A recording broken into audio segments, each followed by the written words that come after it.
Hello, everyone. Welcome to the Rollers Guild. A bit of a surprise twist for you. This is not our usual series. This is a bit of a mini-series run by me, Matt. And so that we can give, I know, shocker, so we can give our fearless leader, Ben, a bit of a break, so he can write our next thing. And be a player. And get a chance to be a player. So it's going to be a couple episodes. I don't know how many yet, we're gonna see, but also you don't know how many, so a great way for you to be in the loop on how many episodes there are going to be might be to follow us on all of our social medias, subscribe, ring the bell on YouTube, just follow us, interact with us every way possible so that you can know when we're gonna do fun new stuff. We have podcasts, so if you're listening to us on there, hey, what's up? Thanks for joining. Rate, review, subscribe. Can you subscribe to a podcast? I don't know. You should try it. I think those are the announcements. Ben, is there anything else that I missed? No. You keep taking this away. The only thing I'll say is this: if you're watching this, it's now August, so happy August, folks. August. Summer's over. No, it's not over yet. We still have all of August. That's true. That's true. Well, to celebrate the end of summer, we're glad you're here with us. All right, so team, we got our snacks, we got our dice. We ready? All right, let's dive on in and tell a story.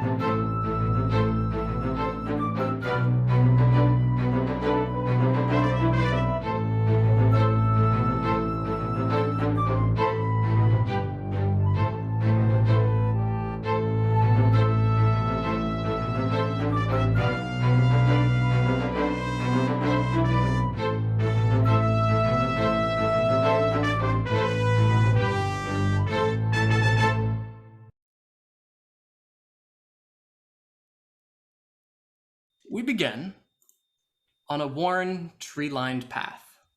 The sun is ducking behind conifers, lining both sides. The air is crisp and fresh. It's a combination of tree sap and cool mountain breezes, chilling the lungs with each breath. There's a stoic man who's driving a plush caravan that's teetering back and forth with the road and the bumps. He's wrapped in slightly tattered and worn clothing, and has a long spear just kind of tucked behind him as he sits up front. Ahead rides another figure dressed similarly, bearing a long purple banner on a pole. And clustered all around this caravan, a few are trailing behind, other in front, a few on the sides, several other figures. All these people are traveling. They have been for several days. From the distant city of Todrana, far off to the west, to the capital of Yulvita. They must reach this place soon in order to secure a peaceful transfer of power from their past lady onto their son.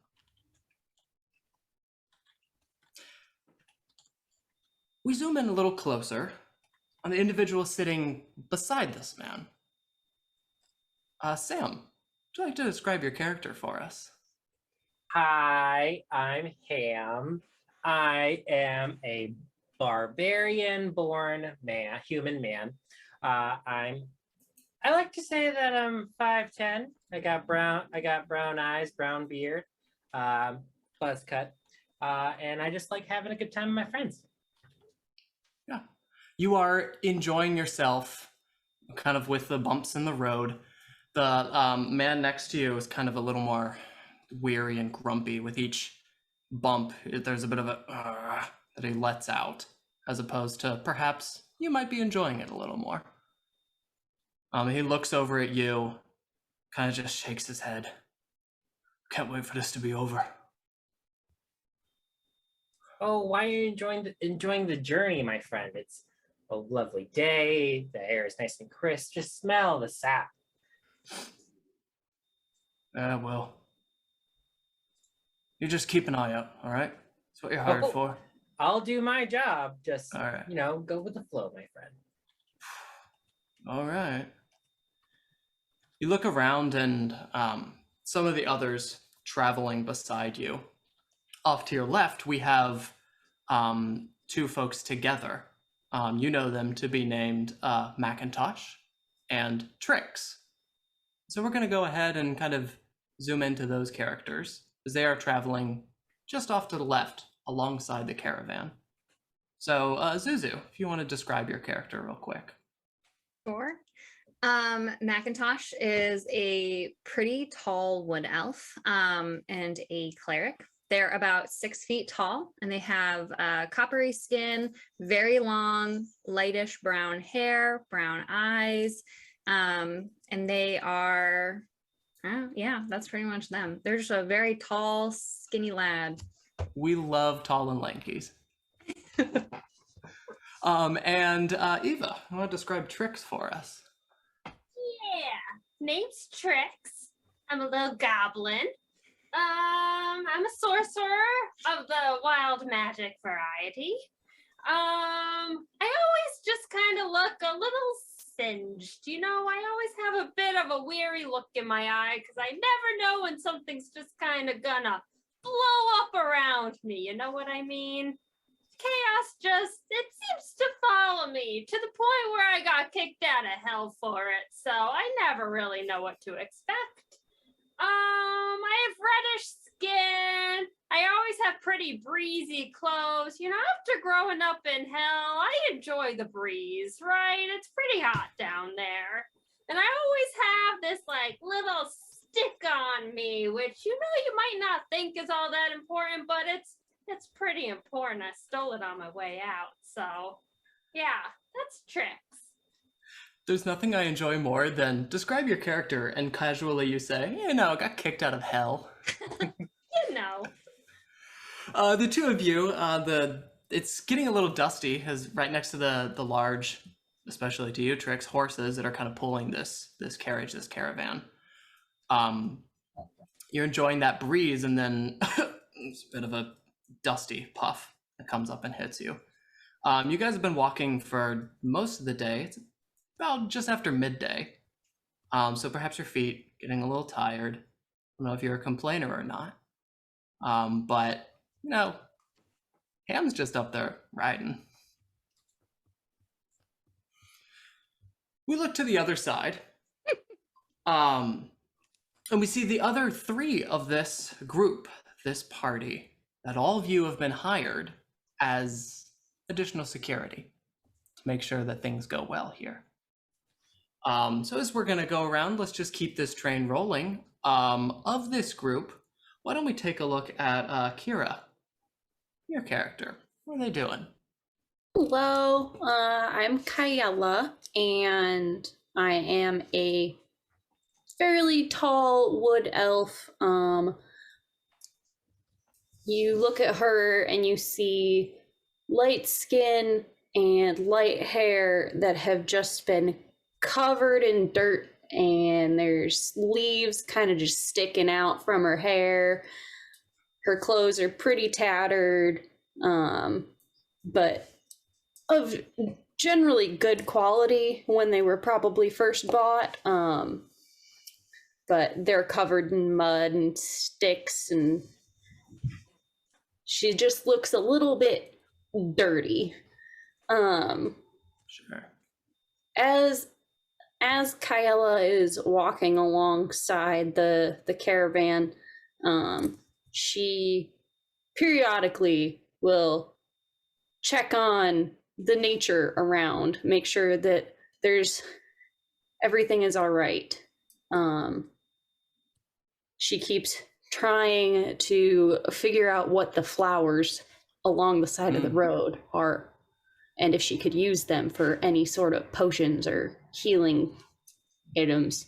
Yeah. I think that warrants a perception check. Let's go, first roll. Ooh, not great. First Not roll of the game. terrible. Start. 12. 12. Hey, 10 is the middle of the road, right? You're above that. Yeah. As you're looking around, keeping this in mind, it's not so much that you don't find things, it's that perhaps you find so many interesting things that you don't know that you're kind of at a loss. There are some really beautiful, very tiny yellow, almost buttercup-like flowers, but they have a certain quality to them that it's a bit of a mystery. You see others that are these shrubs kind of clustered at the bottom of the trees that are thick, have thorns, but these beautiful white flowers. You haven't encountered any of these things before. Your troop is from another continent, and you guys have been hired across the very narrow channel, narrow sea, to come all the way to escort this. Your group's renown kind of hiring you for this job. You do notice, however, there are several places where the trees around here have been clear cut. You come across patches of just barren land, some that are more recent, some that are slowly growing back in a kind of way that maybe puts a smile on your face as you see nature maybe reclaiming an area that's been decimated. Cool. Let's jump on over to Kelly. Who are you? You see a about 3.5-foot halfling woman, kind of speed walking. She's walking. Her legs are going faster than like everybody else's are, but she's really trying to play it off like she's fine. She's not out of breath. She's like very focused on keeping her breathing even. And she's like constantly just like sweating at any like beads of sweat that might be forming on her brow, because she does not like it when other people try to like offer their help for something where she's perfectly fine. She's fine. And her friends know this, so they ignore it for the most part. But she's got light brown hair that's cut into a pixie cut. Just everything about her seems to be very like no fuss, no bother. Like her clothes are very simple, very plain. They seem very easy to move in, which is very helpful when she's trying to karate chop enemies. But yeah, she hasn't really said much at all this journey because she doesn't want to seem like she's out of breath. So she just keeps her answers short and is very focused on making sure she does not fall behind. Absolutely. Between the two of you, as maybe one of you is looking around and the other is much more focused on self-presentation, is another individual, your friend Phineas. So Ben, why don't you go ahead and give us Phineas? Yeah. Sorry, let me get into character. Yeah, take two. Between Tamora and Kyella is a grave-looking individual, as opposed to Tamora, who is trying to hide the fact that she is having trouble breathing. Phineas is not breathing at all, for he is a reborn, but he doesn't want people to know that. So to most people, except his friends, he is just an exceptionally pale human with exceptionally patchy hair that he keeps underneath a hood, which slightly obscures his exceptionally gaunt face. And he makes sure that he always has the long sleeves of his robes fully covering his arms, because people tend to freak out when they see his swollen joints. Sure. and he is probably complaining to Tamora and Kyella, though Kyella seems distracted by looking at the plants. So mostly complaining to Tamora, saying something to the effect of, well, I would really have felt more comfortable if I could have completed my auguries this morning, but unfortunately the princeling was in a bit of a hurry to get to the capital, and I doubt the princeling would very much care for me to perform the auguries in the back of his fine carriage. I'm sure he would not love me throwing about the knuckle bones as such, but we will make do. Yeah. Riveting conversation. I hate to Yeah. pull us away. Incredible. You have been marching basically since right before when you probably should have had breakfast. It was probably too early for several of you. It now being around midday, you're definitely getting weary.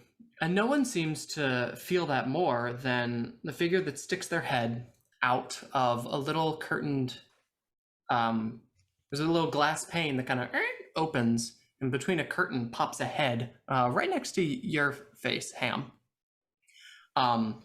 Actually, there seems to be an explosion of golden curls that kind of poof out of this window. You see dazzling blue eyes looking around, squinting in the light, looks around, looks at you, looks to the guard. It's a bit of a pouty face, but with a strong, very strong jaw that almost seems to just lead the way as his head is looking around. And you hear, just how much longer is it going to be? Real quick, my friend. What was your name again? He kind of looks at you, blinks. Count. The Count Gareth. Okay. I'm the one who hired you.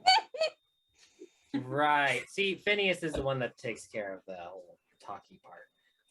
You're Yes. the puncher, aren't you? I am the puncher. It's good for Yeah, you to the notice. puncher. I'm glad my reputation is just as good. Okay, that's nice. Guard, how much longer? The guy just kind of, we're gonna be nearing Pike soon. My lord, just bear with us. Okay. I've already read all my books. I'm bored. I'm sure Phineas has some books that you could read. Phineas looks at Ham and makes the, I'm not sharing my books with him. He doesn't say that, but he mouths it. Out of the princeling's eye line. Nice addition. I'm sure Macintosh has some very fun books that you could share. I do have books, but they're all like medical textbooks, so that's not very fun, or nature textbooks. But we could play a game. Have you played I Spy? Let me explain the rules. He considers say for a you're- moment. And at first, he seems quite offended that you would suggest such a trivial game. But his eyes kind of dart around and see that there's not much else going on for him at this moment. He gives you a nod. The head disappears. And then out of another window, the curls kind of like pop back out again. This window closer to you on the side that you are walking on. I'm familiar with the game. Oh. Would you like to start, or do you want me to start? I spy, he just starts. Very well. Something fabulous. Is it you, Count Gareth? You are quite good at this game, you know that. All right, you. How- I spy something. I'm not very good at this game. I don't want to play this game anymore. You go again. The look that he gives you is both concerned and irritated before he finally disappears back inside his little carriage. And none of you really hear from him again. Now and then you'll hear like some shuffling, a whine of some variety, some murmuring of whoever's in there with him. Real quick, as we're traveling along, can I make would it be either perception or investigation just to check for anything around us that looks out of the ordinary? Go ahead, perception for me. While he's doing that, I'll go over to Macintosh and I'll say, Macintosh, I'll play I Spy with you. You start. I'm not very good at the I spy part, but I'm a very good guesser. Okay. Perception was a dirty 20. Thank you. I spy something 10. Is it the sand on the ground? Yes. Maybe we can just play something else for a little bit. Okay. Would you prefer a joke? Sure. Love one. What do you call a funeral ship? I don't know. What do you call it, Phineas? A sea hearse. Ham is blurting out laughing. They get better and better every time, Phineas. Oh, I've been gosh. told. Is my delivery improving? I know that has been a criticism of my joke telling in the past. Is my delivery I believe Kaela's exact word was flat. It's not. It's fine. I think you've improved a lot, and that's what you should focus on. You know what it is? It's deadpan. I see what you did there. That was ha ha ha ha No. ha. As riveting as this Macintosh truly is gonna like hit Phineas on the back and she'll be like, that was a good one. We can stop laughing now. The conversation doesn't get much more exciting than this. For the next hour, 2 hours, you kind of eat on the road. And eventually, it's maybe 3, 4 p.m. You know, the sun's certainly made its way across the sky before Ham, you keeping a sharp lookout, notice first that the tree line ends as you're coming around a corner. And you see 2, looks like carved standing stones flanking either side of the road. Just solid, large gray stone just kind of jutting up, maybe 5-6 feet or so. And beyond, a cluster of buildings off in the distance. And the guard next to you kind of gives you a nudge. Says, Ow. "It's about time." Sorry, I've just been looking for this all day. We're almost here. Do you want me to drive? He kind of like quickly thrusts the reins into your hands. He's like, honestly, I've been waiting for someone to ask me that. And he immediately closes his eyes Gosh, I hope this and is like a lot like starts taking. I hope this is a lot like wrestling bears. I have no idea how to do this. Yeah. Yeah. Do you have a? Oh yeah, animal handling check, please. Damn it, that's a 19. See, the horses know how to respond to "ya" and the command of the snap of the reins. You certainly pick up speed, and the bannermen in front of you are quite confused. One of them pulls their horse out of the way. What on earth are you doing? And the other one notices and like, yeah. Oh, and he's like, oh, okay. And he's picking up speed. And the caravan, like in this haphazard, confused mess, comes barreling through these standing stones off into the middle of this town where you kind of don't see a place to put the carriage. All right. Well, we're gonna have to put it on top of a building or something. All right. Ham, if I may, Tamora, might I suggest you step over there, where you can catch your breath without anybody seeing. No, I'm fine. Why did you drive? Ham,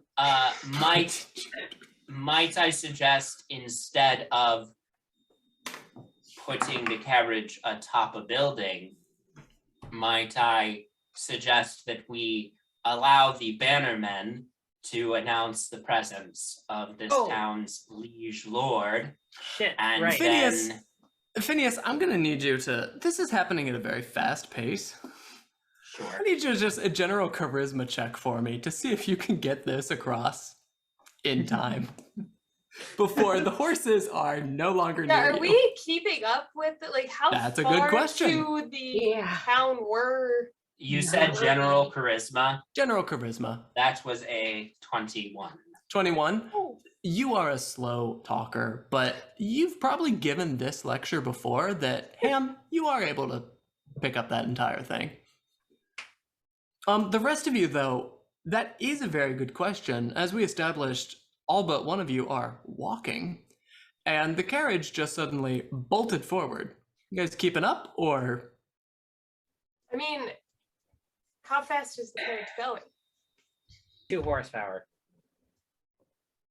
How many feet is that per 6 seconds? I don't know. Fast. It's a horse at a not full gallop. Okay. I'm Yes. running. You're running. I'm Yeah. going my full, like, 80 Yeah. feet of Oh, right. This is not a problem for you. no. The rest of you start falling behind, but your monk is somehow Tiny. still composed. But the legs are just Roadrunner. absolute roadrunner, a blur, and Ham, as you look over, a little confused. The guard with you is barely holding on. By the way, he barely survived that check. You just see your friend, calm as can be, just kind of giving you a look. Why What's are that? you driving? I can drive. What? He fe- What are he you? fe- I fell can asleep. drive. It's fine. We're almost in town. It's good. It's good. Can I I don't even. What? How far from town are we? Is my like problem-solving mind going? Okay, I could jump up on. Like right now, I'm thinking, okay, I could jump up on there, take the reins from him, and like actually get this thing under control with my proficiency in land vehicles.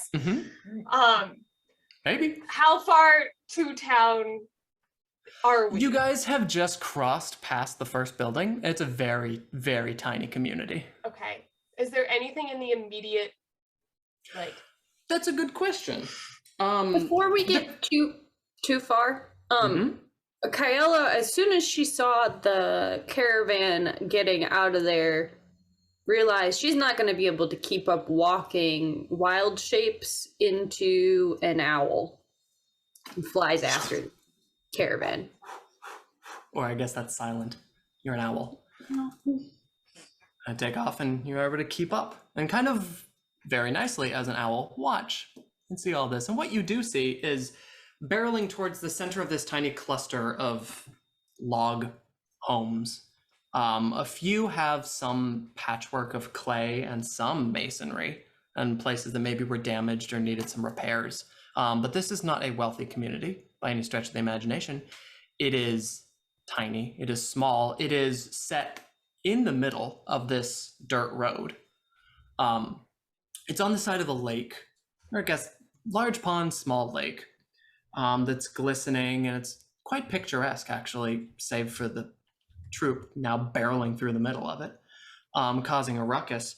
You see that there are a couple kids playing, chasing their dog, getting chased by their dog. They get the heck out of the way pretty quickly. Off to the side, you see a very small stone, maybe what looks like a shrine, kind of similar to those two standing stones, but it's of a figure with a cloak, maybe elven. You haven't really gotten a good look, but you see some ears carved into the statue that's kind of like bowing over and holding a stone carved bowl. It's probably the most intricate and interesting thing in this community. There are larger buildings, but nothing too tall. Most things are single story. In front of where the caravan is headed right now, though, is the largest building. Kind of set in the middle of the road. And if the caravan doesn't do anything, it's going to barrel through the front door. I'm going to pull the reins. You're pulling the reins? Give me another Yeah. animal handling check. Okay. As you're skidding close to this two-story building, it's got a bit of a wraparound porch, kind of quaint, kind of nice, but there are a cluster of people just like hanging out on the front steps, kind of holding a glass, just kind of getting very concerned as this thing comes barreling towards them. What'd you roll? Dirty 20. Dirty 20, but with the last minute you turn, handling these animals as if you know what you're doing. And the cart, I'm gonna do a kickoff flip. yeah. Give me an acrobatics check. We're doing this.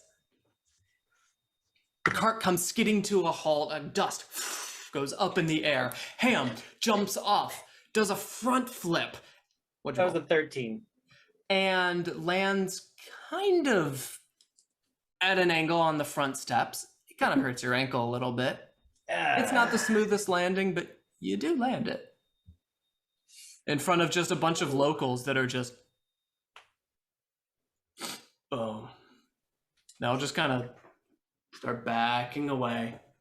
As the rest of us eventually are catching up, I'm going to say to Macintosh and Trix and just say, see, this is why it's so important. I complete my auguries every day, so I will know if Ham does something like that. Yeah. But all's well that ends well, I suppose. Yeah. What town is this? Do either of you know? The one that starts with a P. Mm-hmm. The guard clambering onto the side of the caravan kind of resets himself, firmly takes hold of the reins again, looks over at you and says, my lord, we've arrived in Pike. We're here now. There's a bit of a bumping and complaining, a kerfuffle inside before, poof, the blonde curls stick their head out again, look around. Kind of grumpy. He's giving a bit of the stink eye to his guards, a bit to you guys, to the townsfolk. Ugh. Prepare my room. I'll be out when it's ready. It disappears back inside. The guards begin like unloading things from this caravan. The dust settles, the people settle. Things in this tiny sleepy town kind of return back to normal as the guards go in and inquire with the largest building, which is labeled The Inn. Nothing else on the sign. Love that. Just The Inn.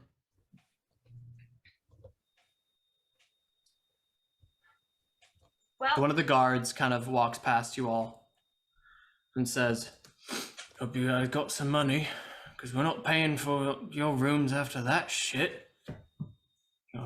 Muscles their way inside, still carrying their spears, clinking a little bit. As they're going. Excuse me, Mr. Guard.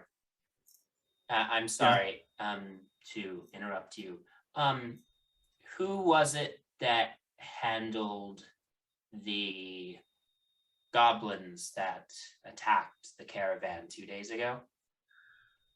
He kind of gives you a look. It was you, and who just made a scene as we entered the town. And got you to town quicker. I heard your friend there complaining about it taking too long to get into town. Look at that beautiful lake over there, everyone. Wow. Roll me a persuasion check. I'm gonna burn my 19 portent. So that's a 21. All right.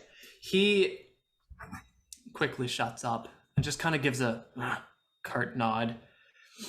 Says, all right, we'll add it to the tab. Heads on in. And now, Thank you. your rooms at this inn have been paid for. Congratulations. Nice. The Nice. townsfolk haven't really returned from the hubbub. As you're looking around, you do see that there is not a lot of money in this community. Simple folk.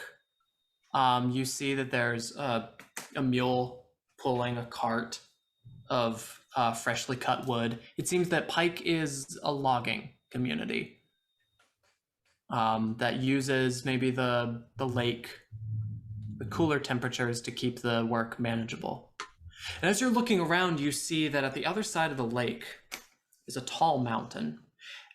And this is a particularly tall mountain. You are in the mountains to begin with, but this one juts higher, sharper than any of the others. The tree line ends much sooner on this one, and actually much sooner than the surrounding mountains. Kyela, you're the first to notice that you say that tree line's not really in the right place.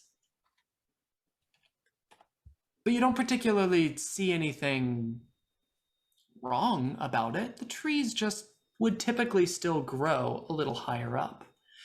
The mountain that you do see is just barren cliff, rock, several places where rock slides have happened. And at the top, well, you can't see the peak. It is obscured. You need to make a nature check for me. Okay.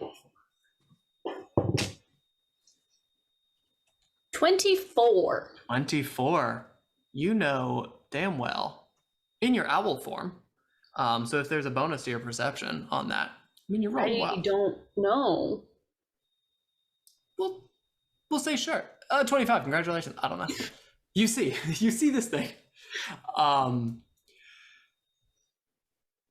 The cloud that is surrounding the top of this mountain doesn't look natural. It is maybe little, you know that there are arcane spells that can create clouds, kind of create some fog. Mm-hmm. There isn't any other really fog or really cloud cover getting anywhere close to that level. Anywhere else in the sky, it's a beautiful, bright blue sky day. But that mountain, the top is obscured. Just an interesting little note. As the guards, as you guys get your rooms for free tonight. I will swoop back down to the group and return to my elven form out of the wild shape. What the heck was that, Ham? Hey, he almost made us have to pay for rooms tonight. I talked some sense into the guard. We have enough money to pay for rooms. We're getting paid to do this job. I don't see why we have to pay for the rooms. Yeah, paying is not, that wasn't part of the deal. We were supposed to get paid for this, so. Exactly. Thank you, Kyela. A show of good faith. But just a little, you guys see that? You see that mountain over there? You do. The spooky, creepy, pointy one? Yeah, well, I mean, you can't even see the top, but like that ain't. I'm getting bad vibes. Feels unnatural. Is that the mountain that we go have to that way. cross? Yeah, do we have to go by it? I don't remember our route exactly. I'll try to pull one of the guards and ask him if we have to go by that mountain. Yeah. As they kind of look up, takes them a moment because their guards are not really kind of like you. Haven't really been paying attention to Does anyone where know they're where going. we're going? Who is the map person? Oh There's no, some- we were supposed to go the other way 3 days ago. I mean, there's some really cool flowers around here. I'd really like to take some samples. Yeah, the guards do inform you that the road does continue along the base of that mountain, kind of circumvents around the lake side, and there's a bridge on the far side, briefly crosses over the lake, and if you squint, you can kind of see where the bridge is. But the road passes by there, Around the mountain, not over the mountain. around the mountain, not over the mountain. Kyella, how concerned, say on a scale of 1 to 10, are you about this mountain? Oh my god, roll a d10, Nice. please. Please roll a d10. 10. Like a 4 right now. If that changes, there is a ritual I can cast to attempt to speak directly to the oracular spirit that my bloodline is connected to, but I would prefer not to, except in dire need. I've not cast the spell myself, but my father, God's rest his soul,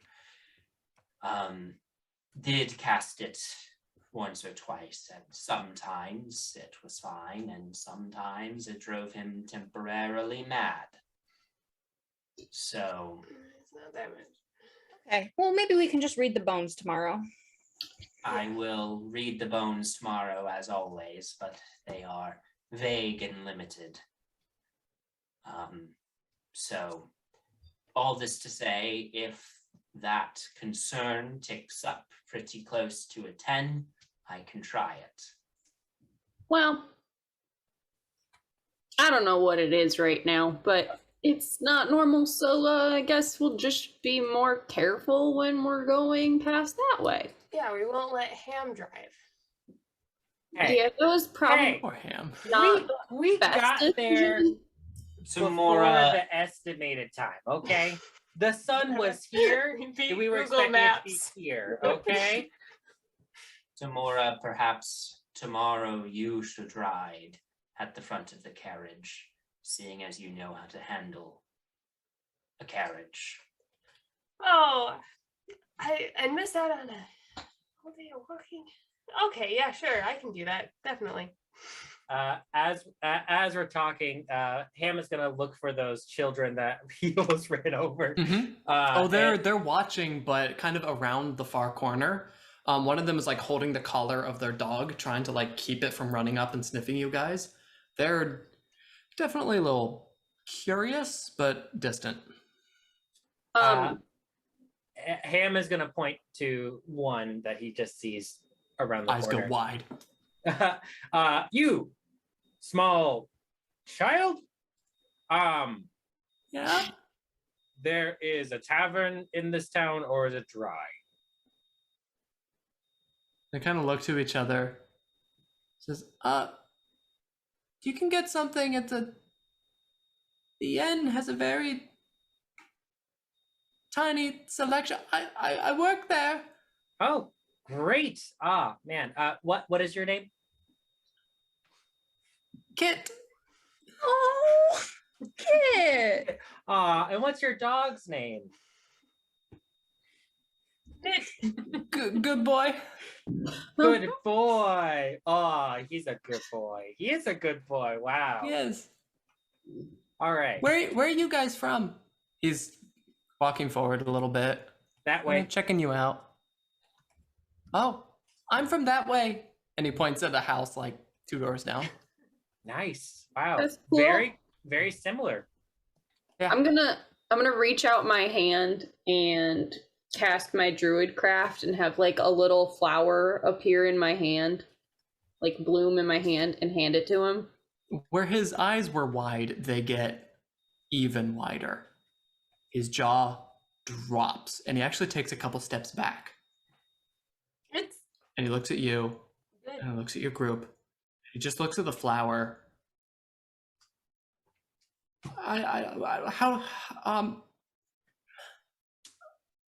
What was that? Are you a? Yes, that she's a magic? girl. Yes, Insight. magic. I want to insight check him to make sure that magic's not like illegal or Illegal? something. You need a Okay, magic license for that. Sure. Give me a general Okay. insight. General insight. Did I just perform an illegal act in front of a child? 13. 13. The black staff appears. She's back. And Fear Kinder descends from the mountain. We're not No traumatized. illegal activity. Certainly purely legal, and throughout the world there is magic all over the place. But you guys, your group has traveled, and you do know that tiny communities like this rarely have magical people in them, and rarely see any sort of magic. And the bits that they do hear are probably fantastical stories, legends that get passed around at the inn. So not illegal, but maybe it was this kid's first time ever seeing magic. Oh no, Well, at he's least 7. it was something nice. Yeah, it was a flower. I mean, if he was paying attention, he also saw Kyella go from an owl into an That's elf. true. He was hiding behind the edge of the building though. True. And had just run for his life. So after a while he does. Can I touch it? You can have it. His eyes light up. He grabs it. It's real.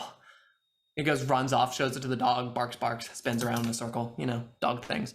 And the kids instantly are just like following you in particular, Kyella, around and just asking you to like do the craziest of shit.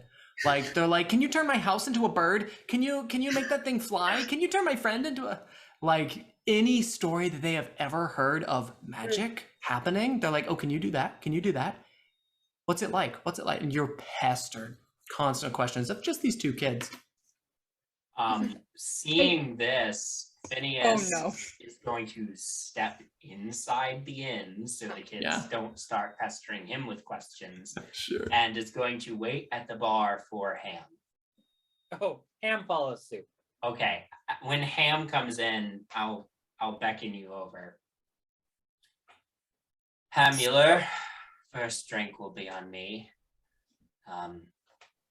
I'm sorry to have given you such a hard time about the wagon situation, but Oh, were people upset about that? yes, people were upset about that, particularly the prince.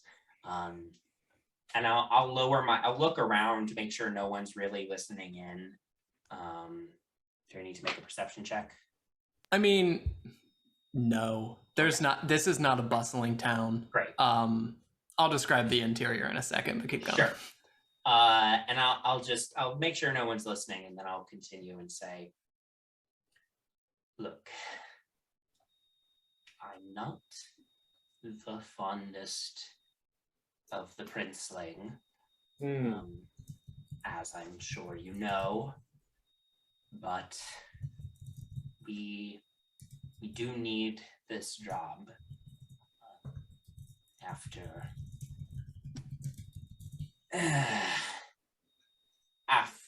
the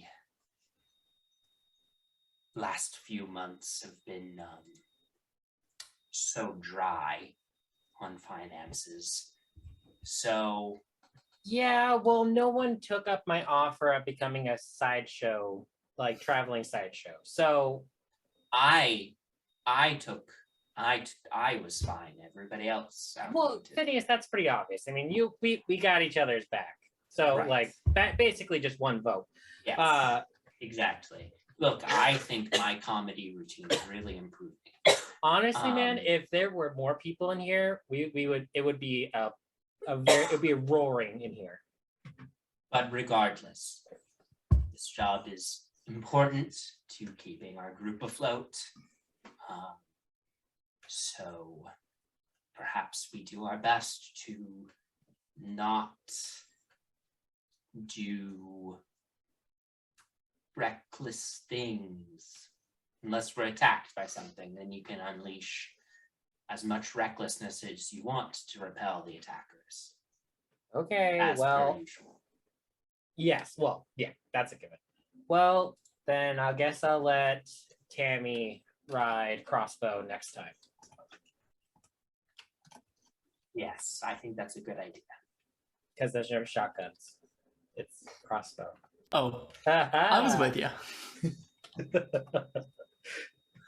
All right.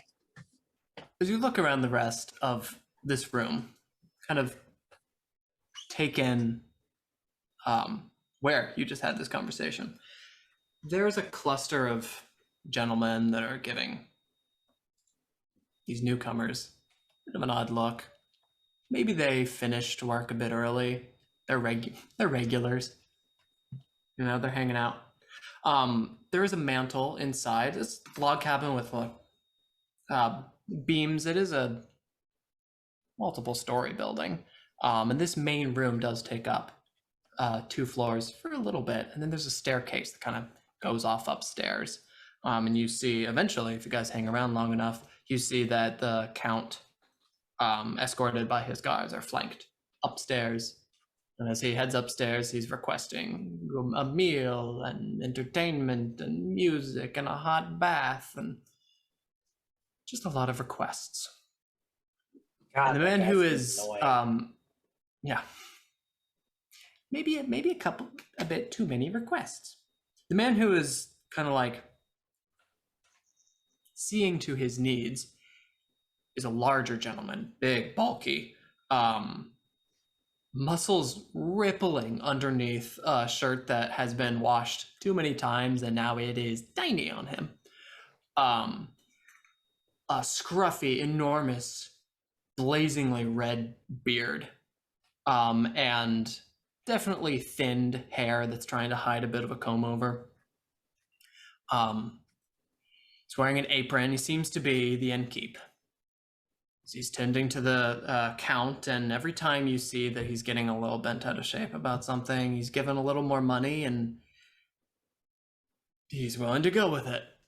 Quickly pockets any of the silver pieces that are just constantly coming in. And especially when there's a gold piece that's dropped.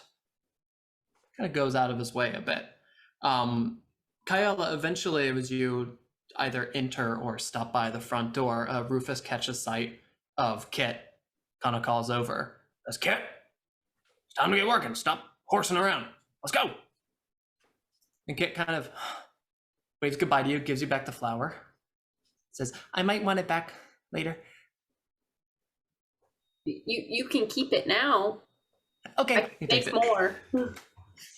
He takes it, he runs up to Rufus. He's like, look. And he's like, that's nice. Get a bath. Bring it upstairs. First room. On your scoot. Kit runs off to go help out. Rufus kind of gives a sigh. Comes on over to you two at his bar. I mean, it's an inn, but hey, this is fantasy. Bars and inns, taverns are the same thing here. Comes up, looks at you both. Welcome. Gonna get you something. His drink is on me, so whatever he wants. Great. What's that gonna be? I'm good. What do you have on tap? Ale. Like cold ale or hot ale? And gives you a look. And he says, I don't think I'd call it ale if it weren't cold. I'd call that bullshit. I like this man. What was your name? Rufus. Rufus. And extends a massive calloused hand. Ham extends his hand. And Yeah. it's, wow, dude, you are very muscular. It is impressive. Well, thank you. Thank you. I'm taken though. Damn. Quick question. Was your father a fire giant? Because it just, wow.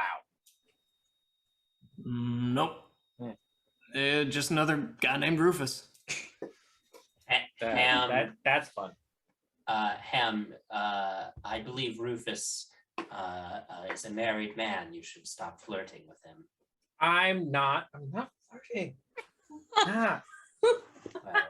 Well, I will take that ale and I will leave you alone. If you pay for it, you can come back as long as you want. He kind of scoots it across. Just a And- copper. yes, here you go. And I, Which is wildly cheap. yeah. Takes a copper and it gives And you a in nod. fact, I actually give him a silver and I say, keep the change. Could you answer a question for me? Just curiosity. He kind of like, he does take the silver, but he keeps it on the bar in front of him as if he's not quite believing you. Kind of nods and says, all right. We don't see a lot of folks coming around Pike, but keep this up and I'm sure y'all are going to be popular. Yes. Well, we'll at any rate, thank you for agreeing to answer my questions. Thank you. My friend over there, the woman who gave your son the flower, your son, I assume. Yes. Yeah. Okay. She noticed that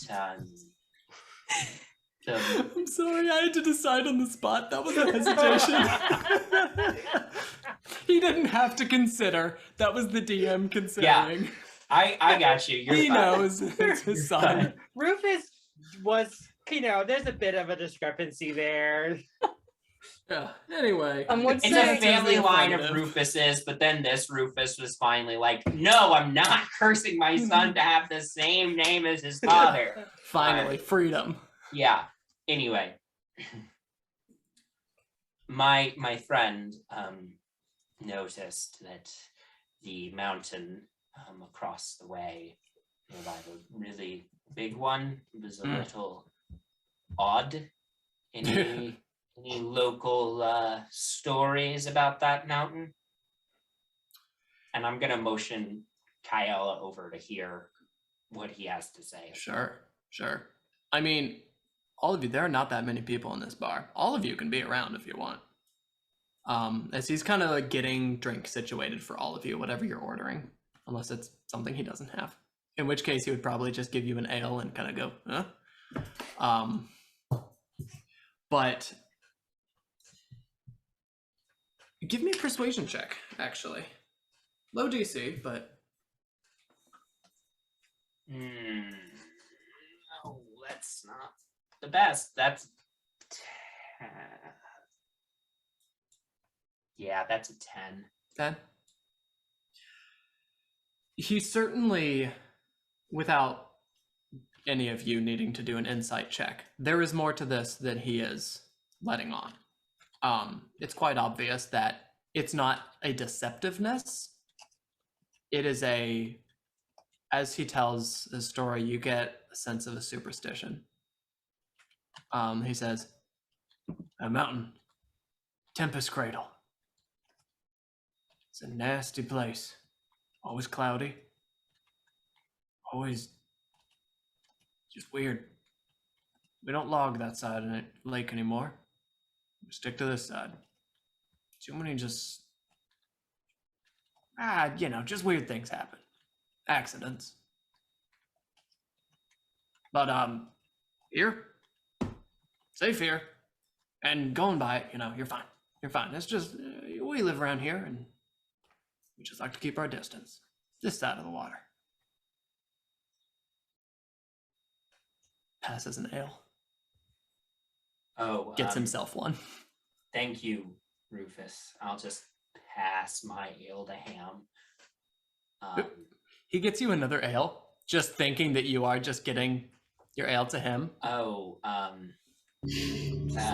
yes. Thank you. Oh, I'm sorry. You don't like. It's You don't like it? not. I can get you something else. I Phineas, already drank. Did you get that from me? Yes, here you go, Trix. This one is for you. I don't need anything to drink, Rufus. Alcohol does not sit right with me. You sneeze. Yes. I used to be that way. It makes me Bit of a sneeze light a lot. with this Yes, one. that's it. Mhm. It makes me sneeze a lot. Sure. He looks at you, Trix, and definitely does a bit of a double take. You got anything spicy by any chance? Sorry. It's just it's not every day we get goblin folks in here. I get that a Well, lot. welcome. Thank you. Yeah, spicy spice. Yeah, I'll get something going. And he kind of like disappears around a corner, and you kind of hear behind in the kitchen some banging of some pots, some pans, some cabinets, and you just hear spice. And he comes back with like some sort of like pastry that has a lot of salt on top. He's like, on short notice, this might be the best. I don't think it's gonna be good though. You want it? Yeah, I'll try. I mean, I'm sure I've had worse food, but yeah, thank you. Oh, that's very kind. On the house. He like gets a thing of water ready and just kind of scoots it towards you as well. I take a bite of it. Yeah. It's salty bread. It's really salty bread. The bread though, after you like kind of scrape away, decent bread. Pretty good. Cool. Thank Yeah. you. Yeah, thanks. I'll give him a copper piece. All right, well, party started. Hey, Martin, play something. You see that beside the fireplace, what some of you with the lower perception might have thought was a coat rack, kind of sniffs to life and is a very wiry old man. Who kind of leans forward and kind of picks up a fiddle, tunes it, doesn't really get it right, but starts playing. And there are some of the locals, like, they were giving you a bit of a odd eye before, and now that Martin's playing, this is a normal night. And the mood, whatever was left of like, there are strangers in town, what on earth is going on, quickly falls into a day after work. And you do see the tavern, the inn, the place, slowly does fill to maybe 8 other people. But with you there, that's doubling this room's normal population size. Throughout the evening, drinks can continue. Kit is running around and always seems to be coming back to you, Kaela, and bringing you extra drinks that you didn't order. And just kind of hanging around and just seeing if you're going to do magic before Rufus goes, Kit, and he scurries away again. Martin is a decent enough player. There's one time where he's, the typical, he's going for a high note and the string breaks and everyone just loses their mind before he just gets out a different instrument and starts playing something else. Picks his fiddle, pulls out a kazoo. Sure, and just, the place goes wild. It ends up being a pretty decent time. Some of the guards do come downstairs now and then and say that, the Count wants something else, but a couple of them do stay out with the carriage, just keeping an eye on it. They'll probably be spending the night outside, and the rest are keeping watch upstairs. And just down the hall, there's 3 total rooms in this inn. But the next 2 have been rented out and given to you guys. Either whoever was there before is no longer there, or they were empty. The rooms themselves, simple. It's what you would expect of a tiny, tiny mountain community like this, and not much else. Most of the luxuries are downstairs, with the music, with Rufus, telling stories, telling jokes, having a huge laugh. That when he does laugh, just like kind of drowns out the music for a bit. And he usually ends his laughter with kind of, shit, that's good, every damn time. And goes off and continues whatever else he's doing. And Pike, not the worst place to be after a very strange day. All right. Great. Well, everyone, we should probably call it a night. I know myself, Kyella, and Macintosh don't need to sleep, but the rest of you do. And if the last few days are any indication, the princeling will want to leave nice and early. Before I go to bed, I need to go wash myself off down at the lake, so I'll head down that way. Yeah. I'll go down with you just as a second pair of eyes. Sure. Oh, we could sleep in the fortress tonight if we want to. Fortress? Ham, they paid for our rooms. Let's not do the fortress tonight. Okay. Yeah, the two of you and anyone else who wants head down to wash up by the water. It's kind of slightly down. Three of you head down. It's down a little bit of a hill, but it's not that steep. Very cold, very refreshing water. You kind of splash it over you. The sun starting to set has disappeared behind the other side of this mountain. And so the mountain itself just kind of seems to glow on both sides. And it's actually kind of gorgeous, a little eerie because because of what Rufus said, of the just like, weird things happen. But also there's something beautiful about it. To wash off and head back up, you do see that there's an older woman also washing, some clothes on a washboard a ways down. She looks over at all you and kind of gives a nod, but averts her eyes and quickly is finishing up. Not everyone is as keen on, strangers. She quickly teeters back off. Actually heads over to that stone, kind of small shrine, that figure that Kyella saw earlier. And kind of seems to be maybe saying her nightly prayers. Kind of placing some objects into this basin as an offering. The town very quickly is very quiet, except where you can hear Martin, apparently on the kazoo, just going wild. As Pike begins to prepare for another evening. We got everything that we want. Yeah, as everybody sort of settles in for the long rest, Phineas just kind of needs to sit still for 4 hours to long rest. Which he does as normal. Just kind of post up in a corner. Yeah, basically.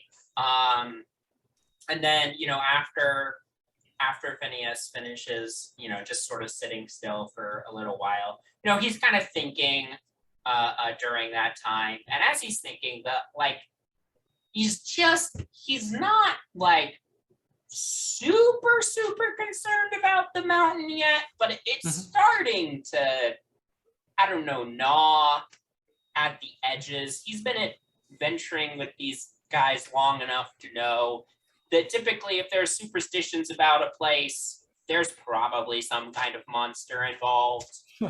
Sure.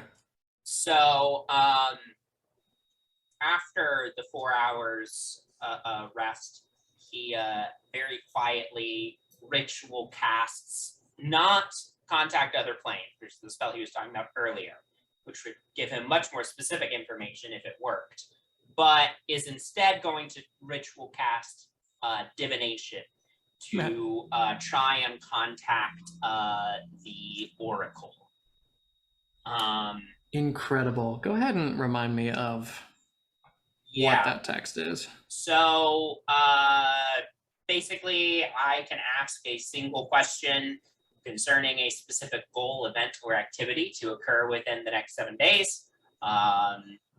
The spirit, God, whatever that I'm contacting gives a truthful reply, but it might be a short phrase, a cryptic hint or rhyme, or an omen. The spell doesn't take into account any possible circumstances that might change the outcome, such as the casting of additional spells or loss or gain of a companion. So like if something changes dramatically between now and then, the spell probably wouldn't be able to predict that. But Sure. yeah, anyway, Okay. so I'm gonna do this divination spell to try to contact the oracle, Mm-hmm. and I'll just very like, in my head, ask, will we encounter danger from the mountain on this journey? You pose this question, reaching out, opening yourself up to the entity that you are familiar with, yet so unfamiliar with at the same time. As you are kind of in the midst of this, we'll call it trance-ish state that you're in, Rufus comes up, hands you another drink, remembers, sorry, kind of goes to give it to another person. And as he turns, you see the shadow, that there's a fire now in the fireplace. The hearth is nice, warm, crackling happily. As he turns, the shadow that he casts kind of crosses over you, and you feel it linger beside you. Kind of pay your attention in that direction and just know that there's a figure there, just beyond your peripheral. But they're present. And then they're in another shadow, and then another, until finally you see, sitting across the room from you, eyes locked with yours, is a figure of a young woman, a hood up, just sitting in a chair calmly, looking into your eyes. And you know instantly that the two of you are connected. This is the Oracle. Inside your head, you hear her speak, though she doesn't move whatsoever.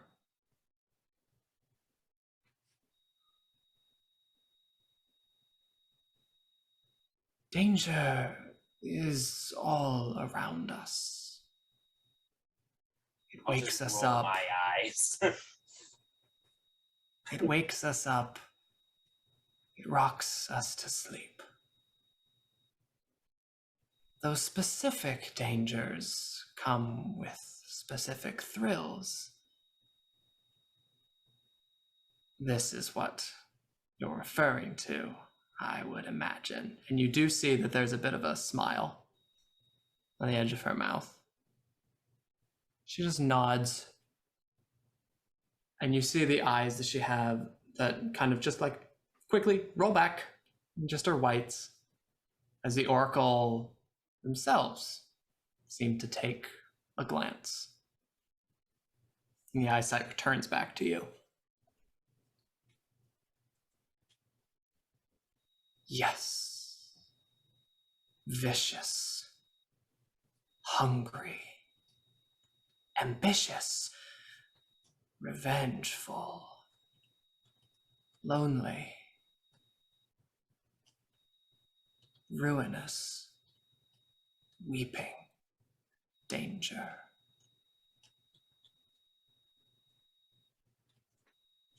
but maybe that's just within you. She smiles again. Rufus passes in front, and she's gone. You feel yourself come back out of that trance with a bit of a chill, more than usual for your undead body, kind of washing over you before you are feeling the warmth of the fire all the way across the room, close to where she was sitting, slowly starting to heat your body up once again. Right. I will leave an additional coin on the counter, go join my companions upstairs. They're presumably, well, the non-elves are presumably asleep. And I'll just quietly... It's not too late in the Okay. evening. There are still some... Martin is still playing. Although he seems to be getting a little sloppy, a little tired. And there are some of the regulars that a couple of them have kind of leaned on each other and headed home. Kit, that boy's way up past his bedtime, still working. Yeah. Yeah, I'll use Mage Hand to drop a little coin into Kit's pocket as I'm passing by as well. Yeah, there's And no then, yeah. They don't know. right. And then, I'll retire to our group's chambers. But I'll wait to mention my encounter with the Oracle until morning. Yeah. Is anyone else doing anything tonight? Y'all just heading to sleep. So Kyla has, as an elf, doesn't have to sleep. She just does her trance thing for 4 hours. But as soon as she is finished with that, like early hours of the morning, probably before the sun is even up, goes out to the statue in town to try to just understand a little bit better what this might be for. Yeah. You finish your trance and kind of not jerk awake because you weren't really asleep, but suddenly you feel that urge, that need to check out that statue. You do slip back downstairs. The music has stopped at this point. Martin is still around, and you get the impression that when one of the rooms upstairs isn't taken, Martin's there. He might just kind of live here. Rufus is still cleaning up a couple things, kind of trying to nudge a couple of the customers, a couple of his neighbors out the door. You know, get on home. Come on, don't spend another night here. Come on. But they are not going to move anytime soon. You step outside. The air has gotten quite chilly. You are high up in the mountains. The statue is kind of poetically caught in a beam of moonlight at the moment. It's kind of like lit for you, almost like there's a beacon drawing you towards it. To approach, go ahead and either give me an investigation or a religion check. Your call. Okay. Let's see. Ooh, that's really terrible. Is it worse than a 10? Yes. Take a 10 instead. Now take a 10 instead. I hate divination wizards. Woo! As you approach the statue, you see that there is a collection of things in this kind of offering basin. There's a small doll. Seems like it's been there for a long time. The weather's kind of worn it away. There are a few clusters of coins, and you actually see that there are 2 of the flowers that you have made earlier in the day, kind of resting in this basin as well. Written across the bottom, kind of chiseled into the stone very crudely. It actually takes you a moment of kind of tracing them to piece together. There's some bad spelling here and there. You see the words, "She knows our secrets and guides our way." Hmm. As you think about this, it's not any religious figures you're particularly familiar with. You don't know. But there it any- seems that the town Kit, certainly, is the only one you've seen with these flowers, at least, has placed offerings here.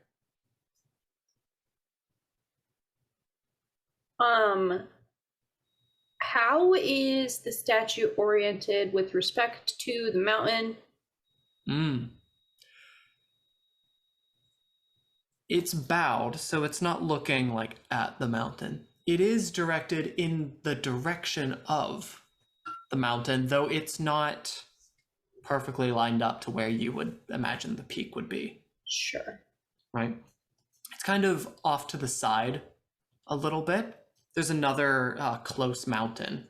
As you look, you noticed earlier in the day, as an owl, you saw that there's a cluster of where the tree line hits, and there's an extra dense area of foliage kind of centered between those two mountains. That's where it seems to be directed towards, but not at the mountain in particular, per se.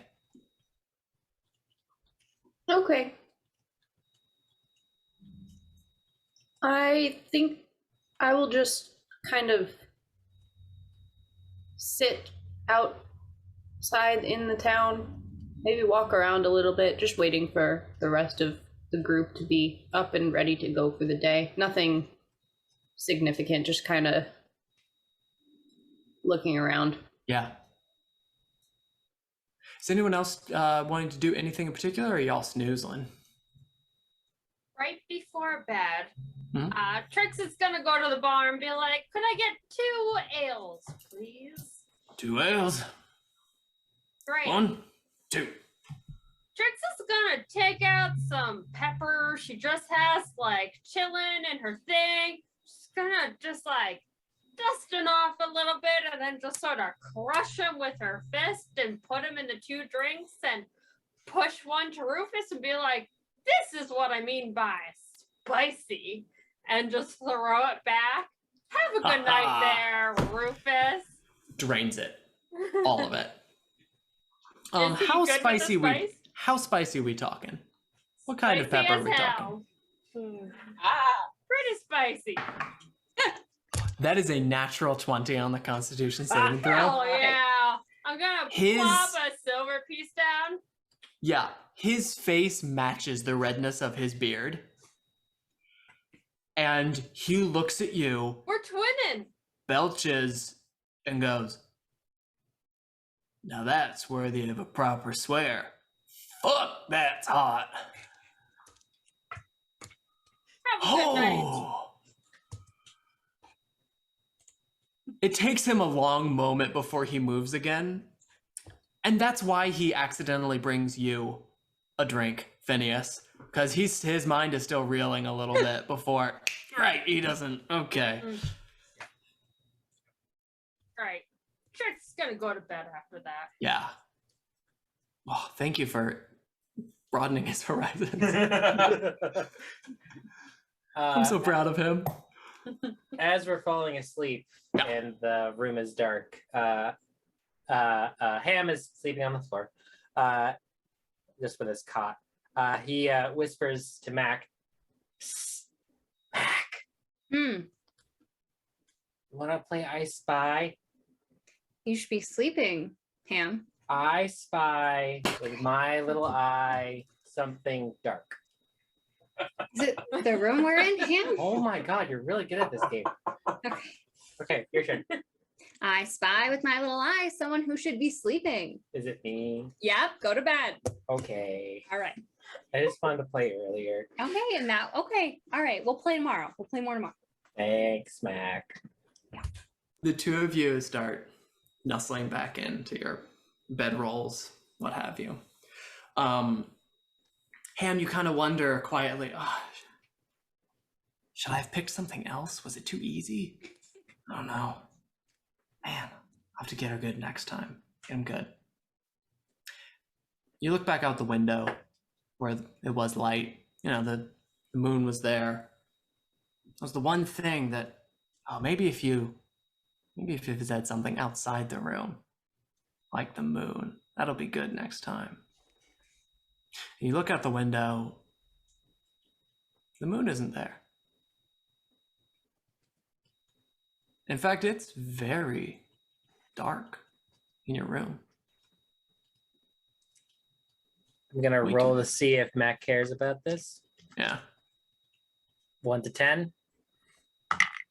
Mac is very concerned about this. Moon's gone, man. Mac knows that Phineas is just kind of sitting in a corner Ham, downstairs. you mean Ham, ham. You're ham. Sorry, Ham knows that Phineas is. What a ham move. Oh, classic Ham. Ham knows that Phineas is just sitting in a corner like downstairs, so he's going to Yep. run and just tell Phineas. Yeah.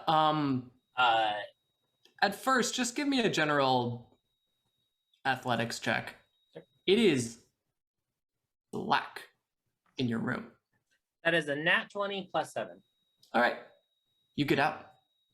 No problem. You remember where everything is. You get to the hallway, you head downstairs. The fire is still going. There's light.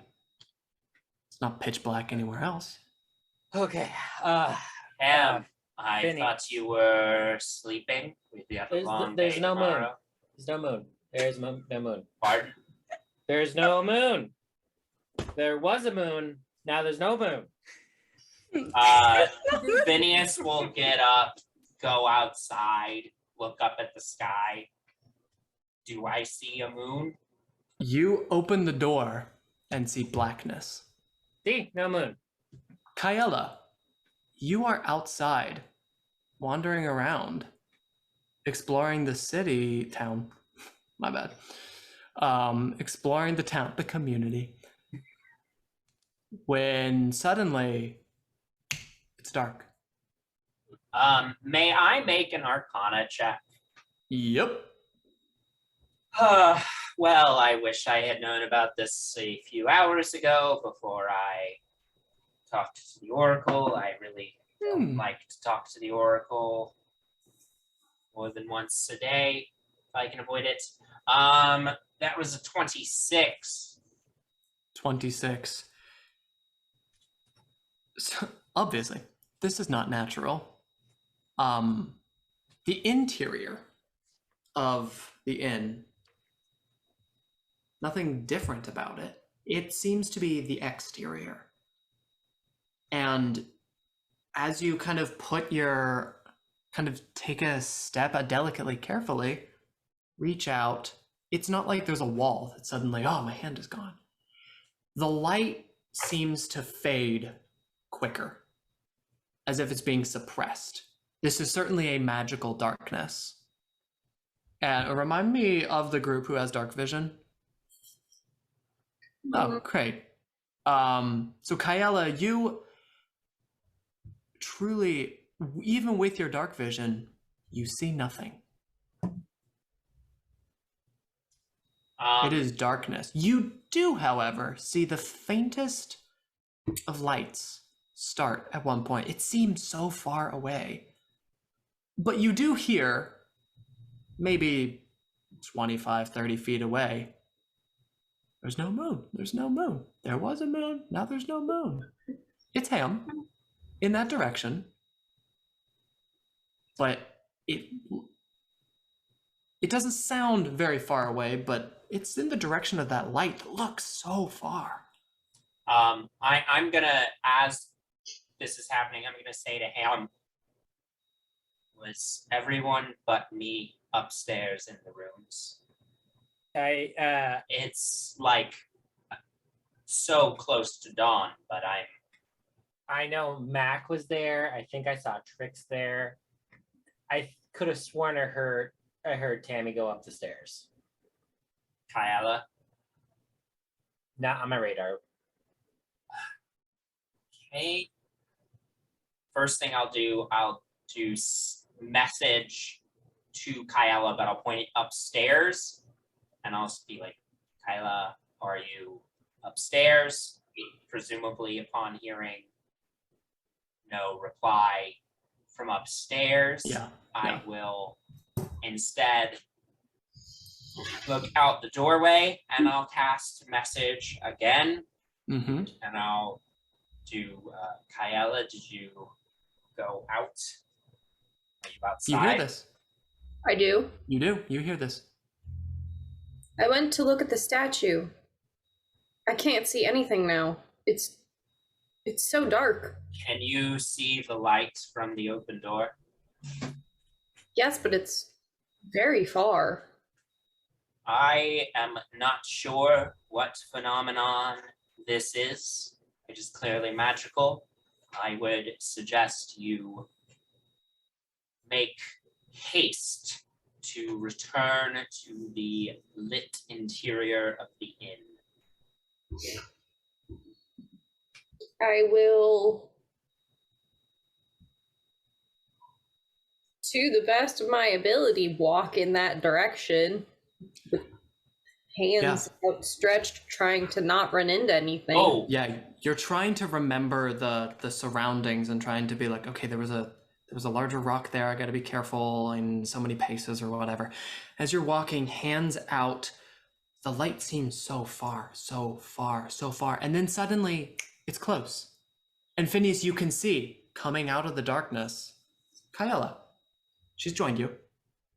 Kyla, it was maybe only 20 feet or so, but it had looked so very far away. But okay, you're here. You're with Phineas. I was going to wait until the morning to talk to everyone about this, but while I have the two of you here, I did speak to the Oracle. The Oracle implied to me that there is some danger represented by the mountain, and no, I feel like this moonlight thing is just spooky enough to be related to the local superstitions. So, Can I ask a question? How soon after I was at the statue, wherein the moonbeam was directly on the statue, did the darkness occur? You were on your way back from. You were well on your back. It wasn't like an immediate thing. Okay. You had maybe taken a lap or two around the community. because at this point, I'm assuming it's pretty close to dawn based on when Kyla got up to go do that. I'm going to look around. I know it's unlikely that anybody is still awake. Like, I would assume this close to dawn, even Rufus is probably retired. Yeah. It's not super close to dawn. It's maybe at 3:30 in Sure. the morning. Yeah. Rufus apparently is used to this. Okay. Yeah, I'll go over to Rufus if he's still conscious. Yeah. He's like, I don't know, he's a barkeep, polishing glasses. Nah, he's sweeping. Glass. He's sweeping something. Yeah. 3 a.m. Perfect. Rufus, I don't mean to hold you up. I'm sure you would like to get to sleep at some point. Yeah, but In fact, you know what? If you don't mind taking just a moment to answer a quick question from me, I can handle the rest of the sweeping, and I'll cast Unseen Servant and direct the Unseen Servant to take over the sweeping. Rufus is a little freaked, but he likes you. Yeah. Whoa. I'm a wizard. It's fine. Just kind of watching the broom. Rufus, did you? Huh? Yeah. I want to let you get to bed because I'm sure you're tired. Yeah. If it makes you feel any better, the unseen servant has a name. Would you like to know its name? No offense to the Okay. to the No, unside servant. that's But fine. no. It's not sentient. I just give it a name because it sometimes puts people at ease. Well, not. Yep. It's very basics. Anyway, magic is not common in this community. Speaking of magic not being common in this community, what can you tell me about the no moon or any light outside whatsoever thing? He is very obviously distracted by the broom, which he now thinks is called sentient somehow. Maybe that's its name. He doesn't know what that word means. I'll The notice. moment I'll notice the him moment doing you that. And be like, the mention- broom is not alive. The broom is not alive. Yep. I've got a spell moving the broom. The broom is not alive. Yeah, broom is not a. Focus. Broom No is not moon. alive. No light outside. What's the Yeah, deal, man? It's once you mention that darkness, takes him a moment, blinks, looks at you again. No, what? He looks over at the door that still closed, the windows, and you see his face goes white. Son of a no. And he like pushes you out of the way and gets around the counter and goes over to the door. Quickly opens it, looks out, closes it, pulls over a table, braces against the door, pulls over a chair, goes over to the windows, is closing the curtains, locking things. And the entire time he goes, fuck. My good man. I'll direct the unseen servant to take over doing that. Instead, I'll grab Rufus. I'll pull him away from the window as the unseen servant shuts and like locks the shutters and stuff. Yeah. I'll hand him an ale, and I'll say, Rufus, What's happening? whatever is happening clearly has you very concerned. We can You don't understand. probably help. He holds a finger to his lips. Do not make noise. Get your friends. You fight, right? Yes. Get them here now. I will silently do message to all my friends sleeping upstairs, Easy. and Wakes you all of up. them are like, wake the fuck up, don't make a sound, come downstairs, danger, question mark. Is question mark 2 words that you put in the message? Yes, it is. He continues moving around. He goes over to Martin, who is there, puts a hand over Martin's mouth, gives it a pretty violent shove, a shake. Martin wakes up, is making noise, but mouth is covered. And you hear Rufus make eye contact with Martin and say one word. He says, "Screamers." Goes over to the 2 slumped individuals, the same thing. Says, "Screamers, get down." Where these individuals were passed out, drunk hours before, you see as all of you begin to gather, whatever intoxication, whatever weariness disappears from them as a serious look goes over their face. Can I make a check to see if I've ever heard of screamers? Yeah, make a screamer check. I don't know. Make a history check. Screamer check. Okay, that is a 21. 21, very good. You have studied a lot of things. You like to be prepared. especially after, experiencing death in your life. You don't like to be caught unawares. This catches you unawares. You don't know of anything called screamers. You know of a lot of things that colloquially monsters that make screaming noises. You, based upon just screamers and the fact that there is darkness, nothing puts together in your head. Is Trix downstairs? Can be, yeah. Trix is gonna go over to Rufus, and Trix is gonna do this, and Trix is gonna cast message and say, short answer. What's happening? Takes him a moment. He says out loud, because he doesn't know how magic works. Think it.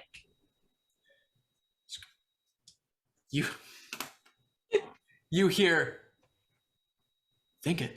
What the fuck is they? What are they? Oh, they want me to do that. Okay, well, how about I?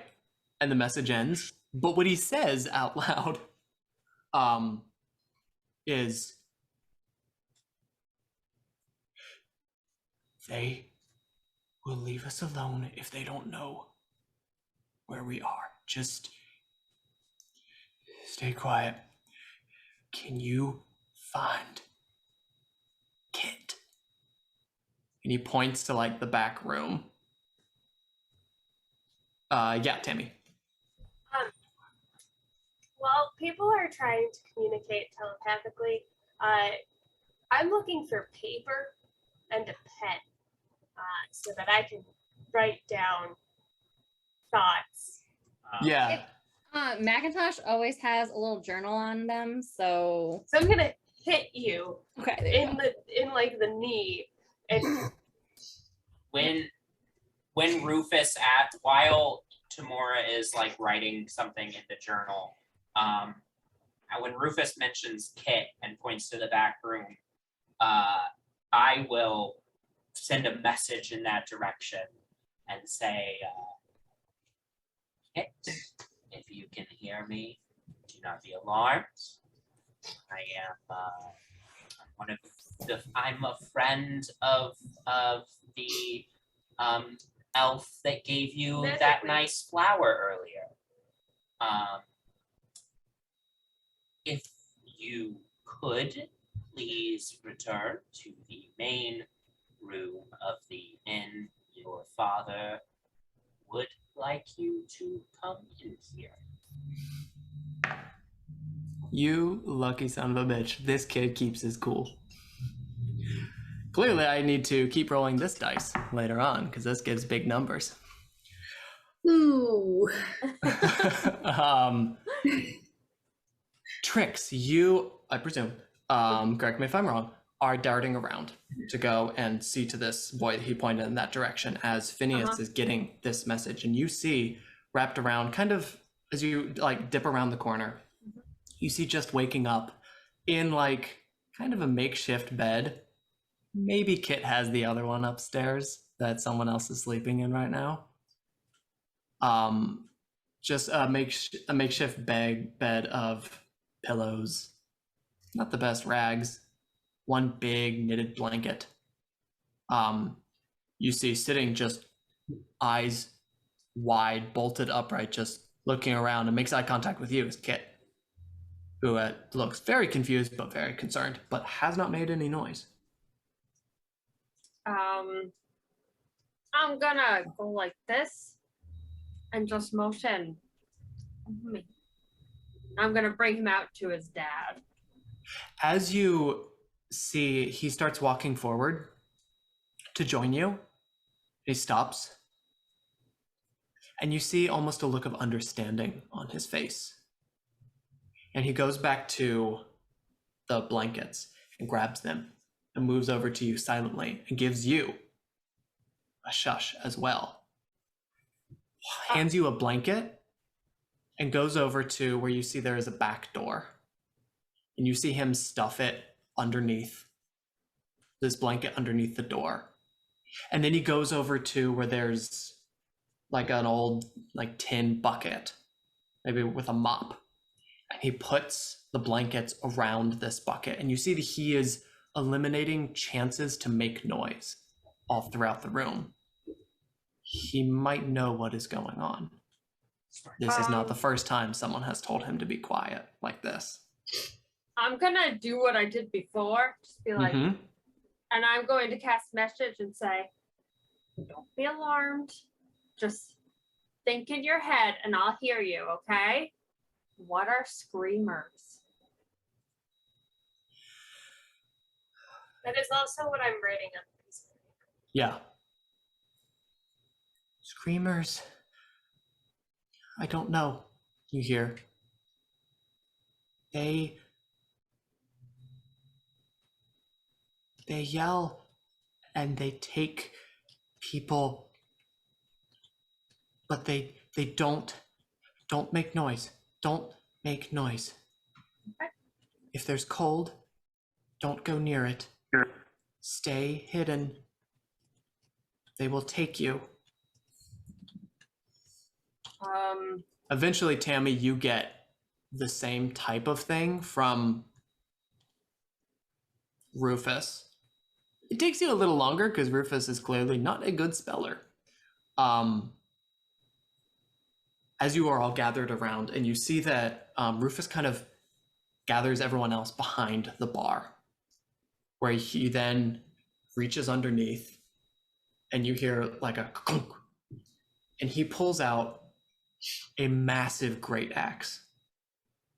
Double-headed, enormous thing. Hefts it in one arm and begins crouching and seemingly taking up a position beside a table. I'm going to follow suit. As this is happening, Phineas is going to realize something very suddenly and is going to look around at his friends, like eyes wide with this realization that he's just had. And he is, who does he want to message this to? Let's roll for it. I should be rolling too, that's right. He will cast message and send a message to Tamora saying, has anyone checked on the princeling?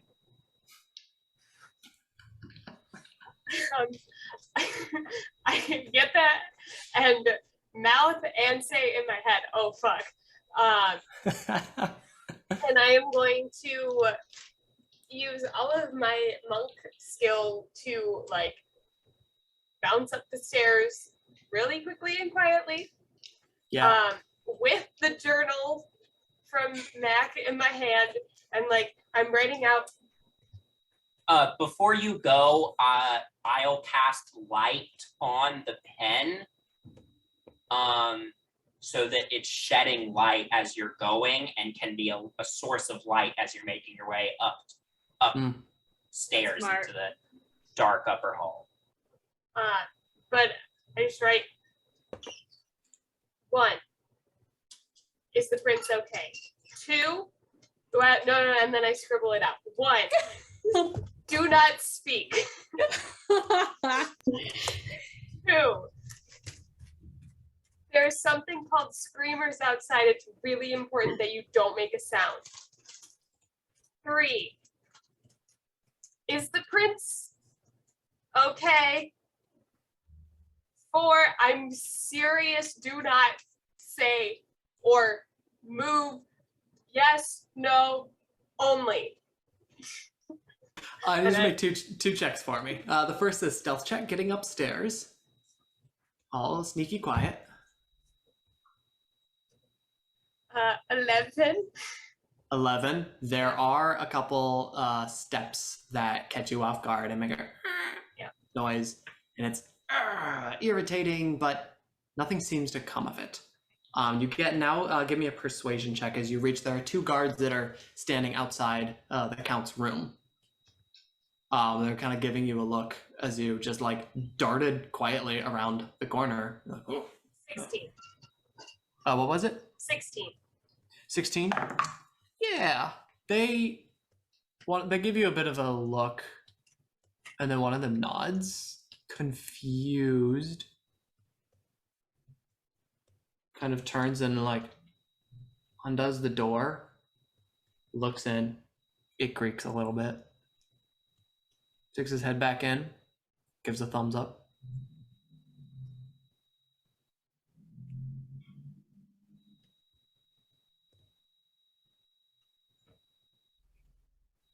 I write, do you have anything that will keep the prince quiet for a long time?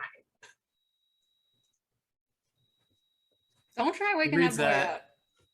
He kind of gives you a bit of a grin and like pushes the door open again. It creaks again. And you see that there are like 4 empty bottles all around a sprawled asleep count on the bed. And he kind of goes,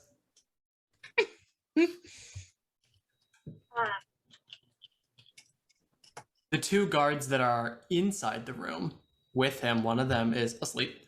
And the other kind of like stirs awake. It was like a, I was going and sees everyone shushing. I show him the paper. He mouths, I can't read. But he very quickly gets the vibe from everyone else and eventually catches sight of the window where it is black and knows something's going on. And he nods, pulls out a long sword, like picks up a shield, and just like stands at the ready. And the guards are now successfully on alert, but they are going to stay by the prince's side. And I'm gonna write, roll me downstairs if anything comes through the door. Good luck. And then I go back. Great. Guards are on alert. Nicely done. I need to run I a thought couple for things- sure he was just gonna be gone. Oh, he drunk as hell, man. Ugh. All right. Keeping their cool is Martin. Is Kit. One of the other guys is sweating real heavily. He is not doing very well in this moment and actually is like holding on to like Martin's old like tattered clothes and is just like pulling on it a little bit. And And he's very quietly muttering something very faintly to himself. Can I cast calm emotions if I see this to get him to stop talking? Yeah. Go Okay. ahead, and is there a save on It's that? a charisma save, but he can choose to fail, I believe. Yeah, he doesn't. And that's for every humanoid in a 20-foot radius. So that's pretty much everyone in the room then. Yeah. A creature can choose to fail the saving throw if it wishes. I don't know why they. Yeah. I'm going to ignore the fact that they would be super suspicious of any magic and probably not allow it, but because that's a really good move, I'm going to say The yes. circumstances are Everyone- tense. Yeah. They They just get a get nice it. calm wave. All of you situate. You know this. Macintosh has done this for you before. You know that's go time, and it just helps. Rufus kind of gives you a thankful nod. Starts moving closer to the door. I'm Listens. gonna Yeah. message Rufus. I'm just the message is gonna be okay. You can respond to this message in your head. It is me, Phineas. If you need more words to respond, just give me a little signal like this, and I will send you another message so that you can continue your response. How does this work? How do we keep the screamers from getting in? You notice that with the calm emotions, Rufus is together much more. and able to work with this magic. The grip on his great axe, white knuckles, but he looks back at you, gives a nod, and responds, "We stay alive if no one makes noise. They sometimes will take people.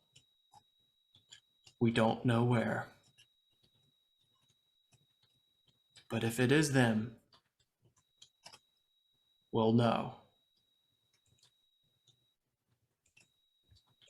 A minute, 2 minutes of silence, waiting. And at this point, for you guys, a little bit of confusion. You're getting to that point that, yeah, you know that darkness was strange. Everyone was very scared, but you guys are seasoned adventurers. Is this really maybe these guys just don't know what they're doing.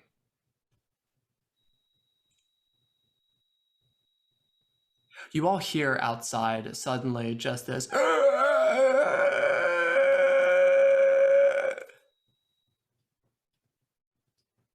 And I need everyone. No, I don't, because you cast calm emotions. You tricksy little bastard. You feel this wave of fear hit you, but almost the spell seems to ward it off of you. Everyone gathered as this groan, scream, moan noise washes over the entire community, bounces off the walls. You hear upstairs a bit of a shuffle of just like nervous feet from the guards upstairs, but it settles. They are probably within 20 feet. At least some of them are. Rufus looks back at all of you and just gives nods. The noise happens again from the other side of the building. This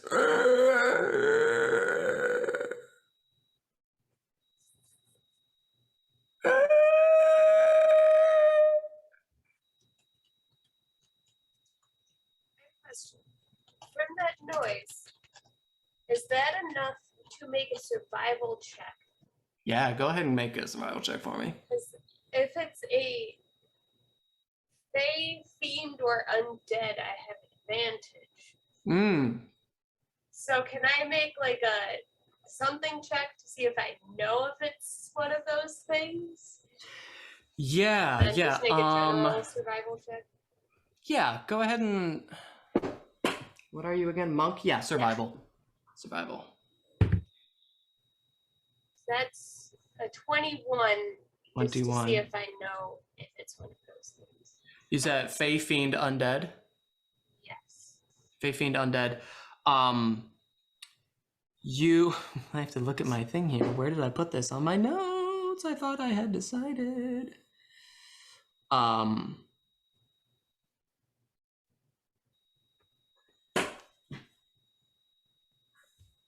You don't know for sure, but there is a gut feeling in your stomach. And actually, a little bit Macintosh kind of rings that same similar feeling. Undead. Something about it. You've heard similar things. You've encountered maybe similar instances in your journeys, though nothing exactly like this, certainly. You get a sense, Tamara, of undead.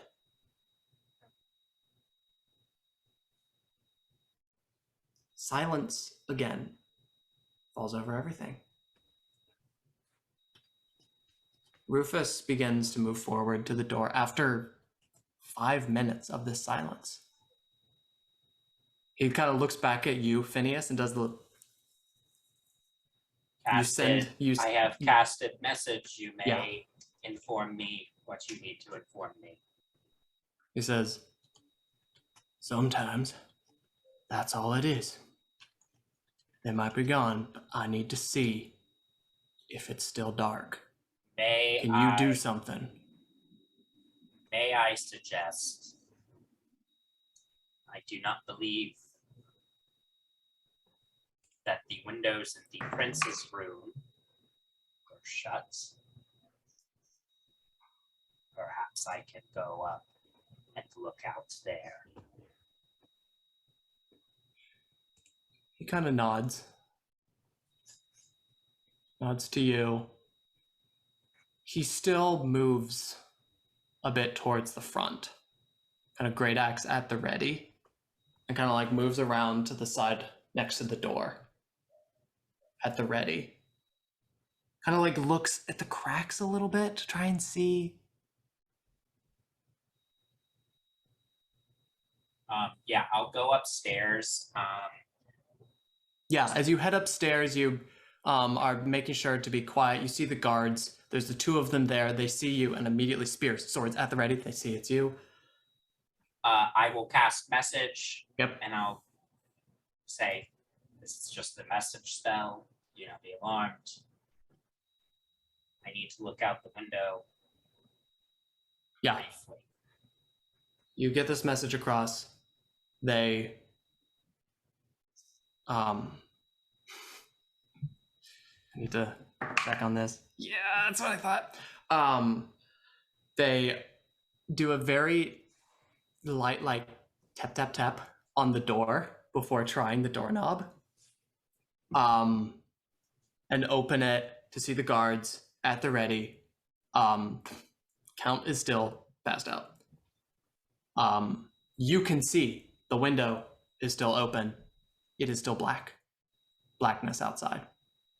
Okay, I'm going to hold my finger to my mouth again. I'll go over to the windows. I will, as quietly as possible, close the Stealth check, shutters. please. Yeah. And I'm going to use something that I haven't been using so far. Knowledge from a past life to add a d6 to this. Sure.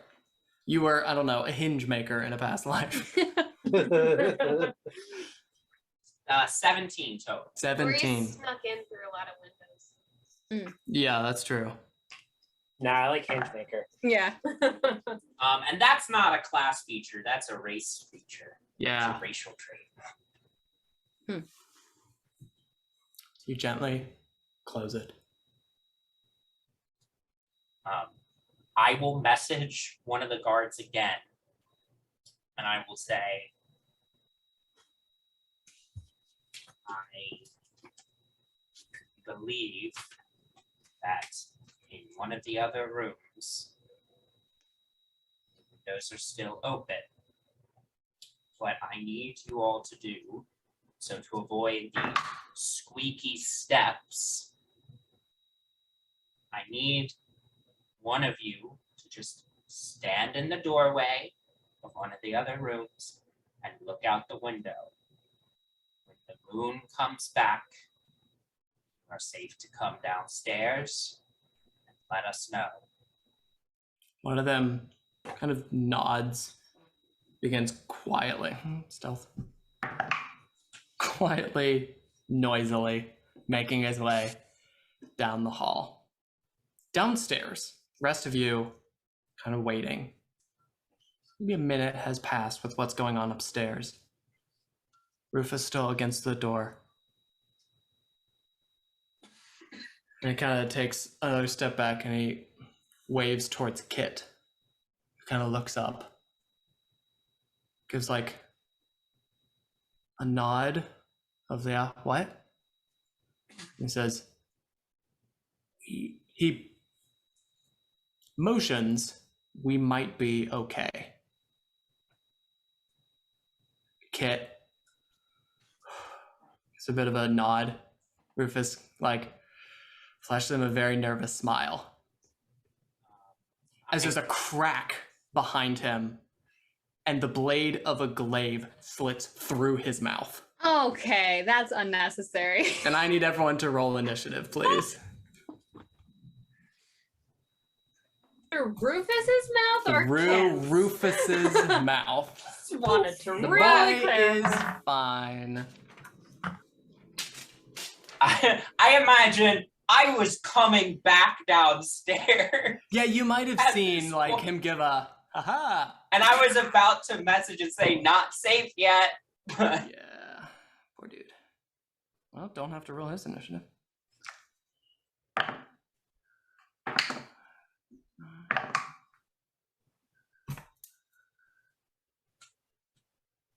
I'd All right. like to ask if it mattered if we made noise if they did find us.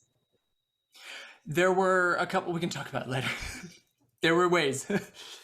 Okay, anyone, 25 to 20. Yeah, Ham. 20. And 20. All right. 22. How's this work? 15. Well. 15 to 10. Tammy, what'd you get? I got a 12. 12. All right. oh no. The first battle of the campaign. We're all gonna die! All right. 10 to 5. 8. Kyla Tricks? 6. 8-6. Phineas? Also 6. All right. Great. Tricks, Phineas, who wants to go first? I can go later. I can go after Tricks. Okay.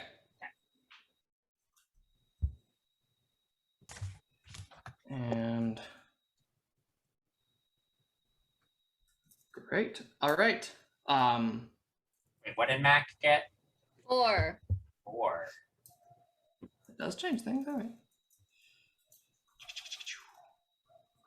Go Mac. Great. You all watch as this blade pierces through Rufus's mouth. He lets out this guttural blood, and it immediately gushing out of him. There is a from Kit beside you, Macintosh, and you see Martin, this other guy, lose their shit. They get up and they just start fleeing towards the back door, rushing towards all these things. They are moving. Oh, I guess I have to roll. They rolled so well. We'll do that one as the dude. The dude. I didn't name him. The other as Marcus.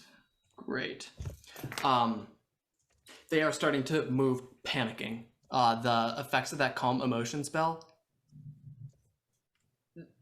they're struggling with that one. Seeing their very dear friend get his head split in half. As you see, the blade is pulled out, and behind there is a splinter in the door. And you see the door hands kind of reach around. Gray, ghastly, a little bit like yours, Phineas. It's a little disconcerting. And just rip open the rest of the door, splitting the oak door in half, and it falls one side off and the other kind of off a hinge. And what you see is this tall, slender figure. It's bony, it's skeletal. There's a single sheet of gray, ratty cloth that's kind of like draping off of it. It looks wet. Although the ends of the cloth are flowing slightly. So the frame is lanky, unhealthy, and this head at the top is lopped to one side. Or there is a head, but where the face would be is smooth, save for one long mouth split from chin up to forehead that opens sideways. I'm having nightmares. Yeah, sorry. It leans forward and just kind of sways in the room. All of you immediately feel a gush of cold air wash over you. There is one there, and you can see Ham as we are getting to your moment of when you move, there is another behind this figure in the darkness, right behind. That's the scene as it is. Ham, what are you doing? What are you thinking? Your I'm turn. taking my. I'm going to, as a bonus action, use my giant smite, and I'm just going to get real big. Yeah, you kind of see, as you guys know, when Ham gets going, he just enlarges, becomes Big Ham. Big ham. Okay. Big Ham. All right. I'm going to take my great axe and split him in two. Yeah, you move forward. Go ahead and take a swing. That is a 26 to hit. Yep, that hits. It sinks into this body, and there's a bit of a squelching sound. Nice. All right. He takes an additional. Sorry, I'm trying to reread this. Yep. Oh, I roll d6 because of the giant smite for damage. So he automatically takes 5 damage from giant smite, Mm-hmm. and from the great axe itself, he takes 11 damage. Nice. Serious hit lands into him. All right. First As attack. for my second attack, I'm gonna Mhm. do the same thing. All right, make another swing. Does a 24 hit? Also hits. Slashes into him. Rolls some more damage. Awesome. Takes a. Sorry, I'm just trying to put bad at math tonight. Takes Sure. 11 damage from the great axe, and then Nice. additional 1 damage from the giant smite. Nice. You carve into him, and pieces of that like cloth just kind of flutter to the ground. It looks like wet cloth that should, flop, but it is drifting and lands onto the ground. There's a bit of like the last two like fingers, the digits, kind of get chopped off on that last one, and they kind of clatter and scatter onto the floor. As my blade is making contact with his body, can I make a perception check to see if I see any like blood or anything oozing out? Yeah, I'll give that as a free. Yeah, go ahead and roll. All right, perception. That is a 17 for perception. 17. There is no blood. It's just a body. Great. You notice where you cut off those fingers? It looks like you just, like it was anything else. It would just cut through. Now it's off. You don't see any blood vessels. You don't see anything else. You have just cut. All right. Well, we're screwed. All right. Next up. All right, any your turn there? Yep. Great. That brings us to our random guy who is going to start running off towards the back. He gets to that back entrance and just starts tugging on the door. Let's see if I can... Yep, he's able to realize that it's kind of being wedged shut a little bit. Kicks out the blanket that was put there and pulls it open to reveal 2 more of these entities on the back door in front of him. Yeah. And he Yeah. locks up. Yeah. That's his deal. My boy Marcus. We get to him. He is about to do the same thing. Sees what's going on. Just shrinks down and like reaches out and takes Kit and holds him close behind the bar. Which I technically didn't roll for Kit's initiative. Great, Kit has the exact same initiative, so Kit stays put. Traumatized. That brings us to the first Screamer, who is the one that you're dancing with, Ham. So it's going to look down at its hand, look up at you. In its other hand, there is a long halberd. And you see the end of it is just crimson now. But you see with the other 3 or so remaining fingers, it just lashes out and tries to slash at you with these oh so long fingernails. So it is going to make 2 claw attacks against you. The first is a 25 to hit. That hits. Hits. All right. You take 6 points of slashing damage and 2 points of cold damage as it cuts across you. Okay. Second attack. That is a 26 to hit. Hits. That is 5 points of slashing damage and 5 points of cold damage against you. It's breezy in here. A little bit. It's also going to attempt to use its halberd and make an attack at you. However, halberds are ranged weapons, so it's going to make this attack at disadvantage because you are right in front of him. And that is a 3 on the die, so that is a miss, certainly. Where did that go? Yes, that is a miss. Misses, that's his deal. The second one behind him, however, is farther and can use his halberd at range. He's gonna try and jab at you, Ham, because you're the one he can reach. That is a 29 to hit. That hits. You suppose it'll hit? Yeah. Great. That is, as it pierces into you, you take 5 points of slashing damage. Okay. And 4 points of cold damage. And I also need you to make an athletics check for me.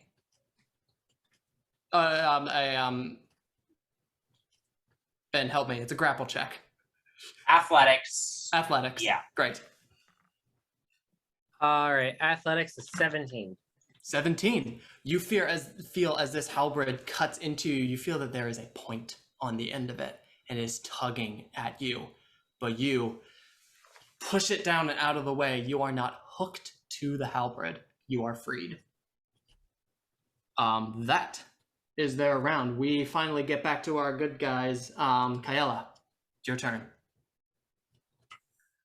Okay. How many can I see coming through the front door? There are 2 through the front door and 2 through the back. Although the door Okay. frame is only wide enough really to access one at a time. And is Ham in like melee combat with the He is with one? the first one, kind of in that door frame. All right. I'm gonna have to position this.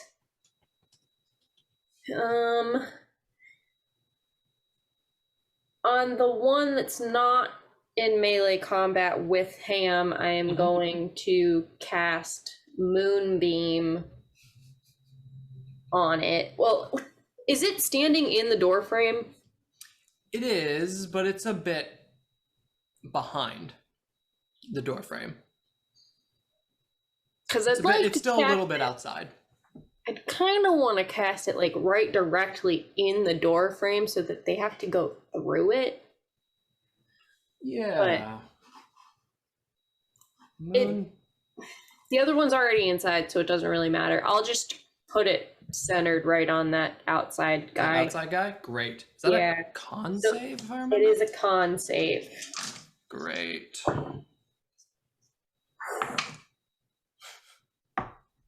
It's cocked. Goodness. Yeah. Does a 9 succeed?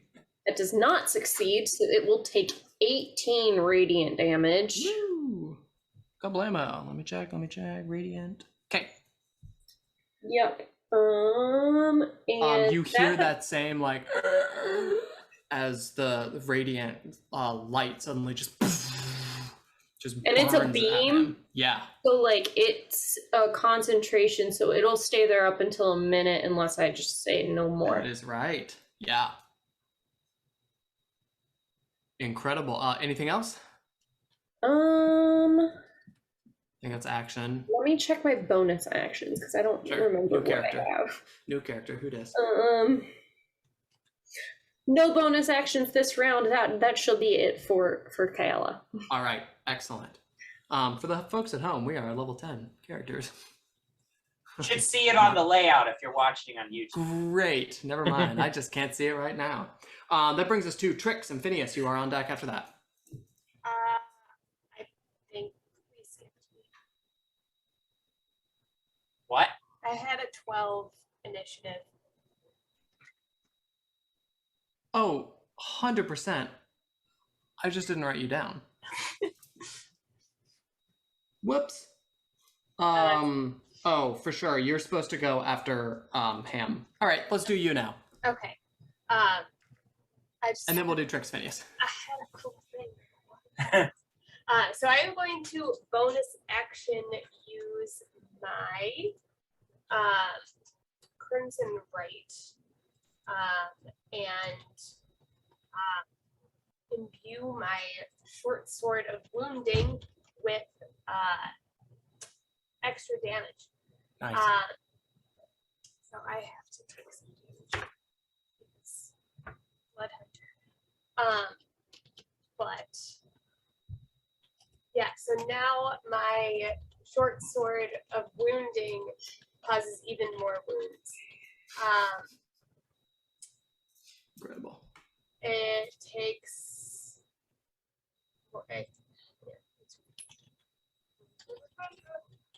radiant, no, necrotic, nope.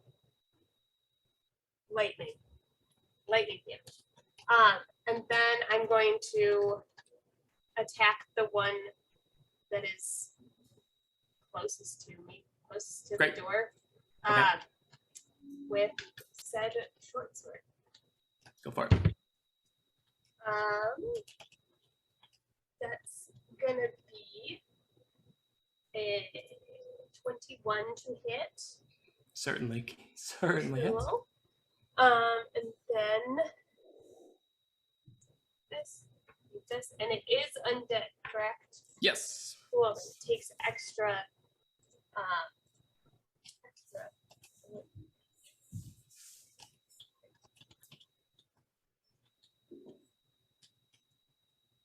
Just kidding. It's a different. Nope. It is an extra. Okay. All right. Sorry. Okay. Blood hunters are weird. Yeah.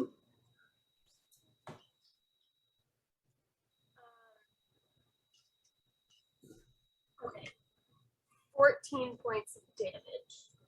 14. Nice. And then when it is this one's turn again, I come back to me. Okay. Put a little star. Yeah. Actually, you will go again right before it goes. It will go right after your turn. Okay. That one in particular. Okay, great. Now back to the order. Hey, Trix, and then we're gonna get to Phineas. Am I able to shoot the ones in the front in a straight line without hitting him? Yeah, I'll say sure. Yeah, cool. I'm gonna try to hit both of them with a lightning bolt then. Woo! Let's do 4th level. So they need to make a dexterity saving throw for me. Dex saves. Do you have to roll for wild magic for that? I will afterwards. Mm-hmm. Okay, that one is. They're dexterous. That is a 26. Save. Okay. Half damage. Half damage. And the other one is 11. Great, full damage. Great, we'll So, do the one in front took a big hit, because that makes sense. Right. So the one with the big hit is going to be 34 damage, and half of that will be 17 damage. Woo! Nice. It crackles. Do you want me to roll wild magic at the end of my turn or after every spell? Immediately after you cast a spell. Great. You know I love me some wild magic. What do I have to do? Do I roll the D100? Yeah, so it'll be a D100, and I've got the chart here. Yeah. That is a 43. 43. The chart pulled up. Oh, here it is. As this lightning surges out from you, you feel a new understanding, a new arcane understanding wash over you. Perhaps a new ability. As a bonus action, for the next minute, you can now teleport up to 20 feet on each of your turns as a bonus action. Oh, that's Great. I'm gonna go ahead and teleport by Kit, and I'm gonna burn 2 of my sorcery points to do quicken spell, and I'm gonna try to hit the 2 in the back with a lightning bolt too. Woo! All right, just bam, bam. Let's go for it. So they also need to make dexterity saving throws. Dex saves. I'll do this at level 4, at 4th level 2. Great. That is a 19 and 29. Well, half damage, Great. which full damage would be, oh, that wasn't great. 26, so half damage is 13 each. 13. Do I roll each? wild magic again? That is a separate casting of a spell. You bet. And you used your sorcery points. So we'll just wrap it all into one. So I yes love or wild no? Magic. Yes, please. 64. 64. I'm so happy. Okay. Oh, no. Give me a second to calculate. Just plug all this damage in. I'm so No. sorry. No. an atomic bomb. Is So dropped on you your guys see lightning, lightning, and Trix is like, yeah. And suddenly there's a poof of fog that just emanates from her and fills the entirety of this inn. Oh, no. As which number was it? I've lost it. 64. 64, yes. Fog cloud is cast centered on you, Trix. It's now real foggy in here. I'm gonna read it really quick. Okay. Yes, so fog cloud, let's pull that up in particular. But it's concentration. Can I just drop concentration? You You That's not. You didn't it lasts concentrate. for the duration or until a wind of moderate or greater speed disperses Everybody it. start blowing.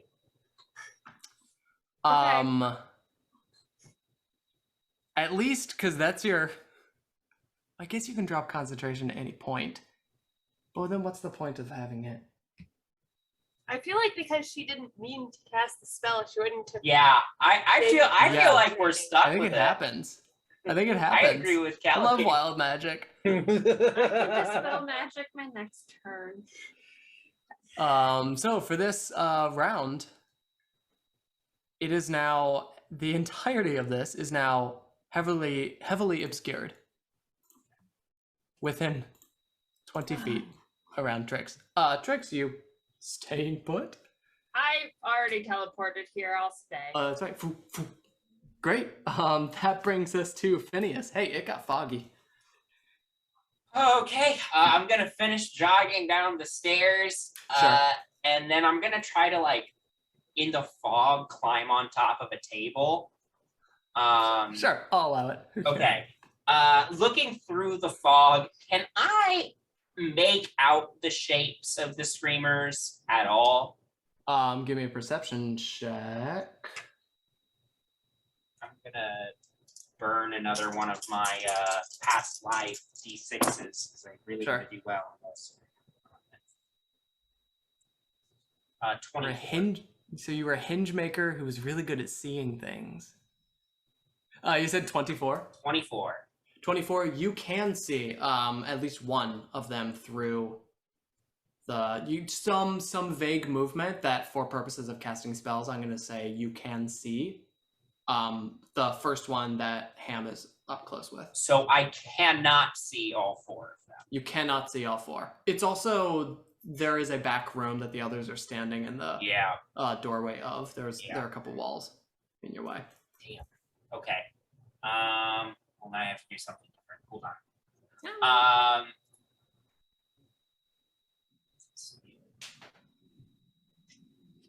That's the fun of not doing tabletop.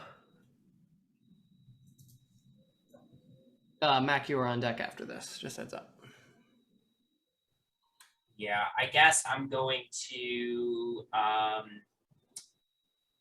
centered past Ham. Mm-hmm. This is an area of effect spell, so it should catch the one engaged with Ham and the one behind it. Okay. It's 10-foot radius. Does that cover both of them? Yeah, it's off to the side. It'll get them both. Yep. Okay. So I'm gonna center it like back over there. Even though I can't see the second one, I generally know it he's should there. be in Yep. there. And I'll cast the spell Wither and Bloom. So I need con saves from both of them. Con. That is a 12 and a 6. Okay, those are both failures. So, oh, actually, I can include Ham in that radius without him taking damage because of the way the spell works. So I can choose to great. have Ham not take damage, but still give damage to those two. So those two both take, oh, that was a pitiful roll. What the hell? I rolled 2 ones. So they take 2 necrotic damage. But as a benefit, Ham, you may roll a hit die to recover hit points. Right now. That's nice. He took And you can add 5 to the roll. A hit die being like a d20. No, it's one of Fire. your class hit die. Okay. So a d12 for barbarian. 12 or Yeah. 12 or 10 because you're Or fighter. 10 for also. fighter. Yeah. And add 5, and you can you have that many hit points then? I got 11. Yay. Nice. It's useful. Thanks, Phineas. That's my turn. Is there any bonus actions I can do? I don't think so. Yeah. Wizards don't get bonus actions. I'm good. Awesome. That brings us to Macintosh, my dude. Okay, when Rufus got stabbed through the mouth, does it look like he's beyond repair from when I saw that happen? There is a lot of blood that came out. I'm gonna say boy is dead. Okay. He's currently dead. All right, then I'm not gonna bother. I'm gonna cast. If I look behind me at the back door when I heard it open, can Mhm. I see anything through the fog? You can see. Make a perception check for me. 16. 16. You can see the townsperson, his silhouette, and something vaguely beyond, standing directly in front of him. And I know only one person went that way, right? Yes. Okay, yeah, okay. I'm gonna assume that's a screamer and I'm just gonna go for it. So whatever. I'll cast guiding bolt at that. Oh, sure. Which is, let's see, hit. Oh, that's not too bad. 17. 17. It hits. It goes over this townsperson's shoulder, and you see lit up much more so the outline of this terrifying, faceless yet mouthed screamer. Oh, So advantage on the next attack against it. that's 17. 17. Radiant damage. Right. Radiant. I meant to write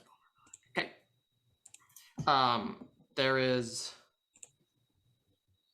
another one of those terrifying screamy shrieks as it takes that hit. That's my turn.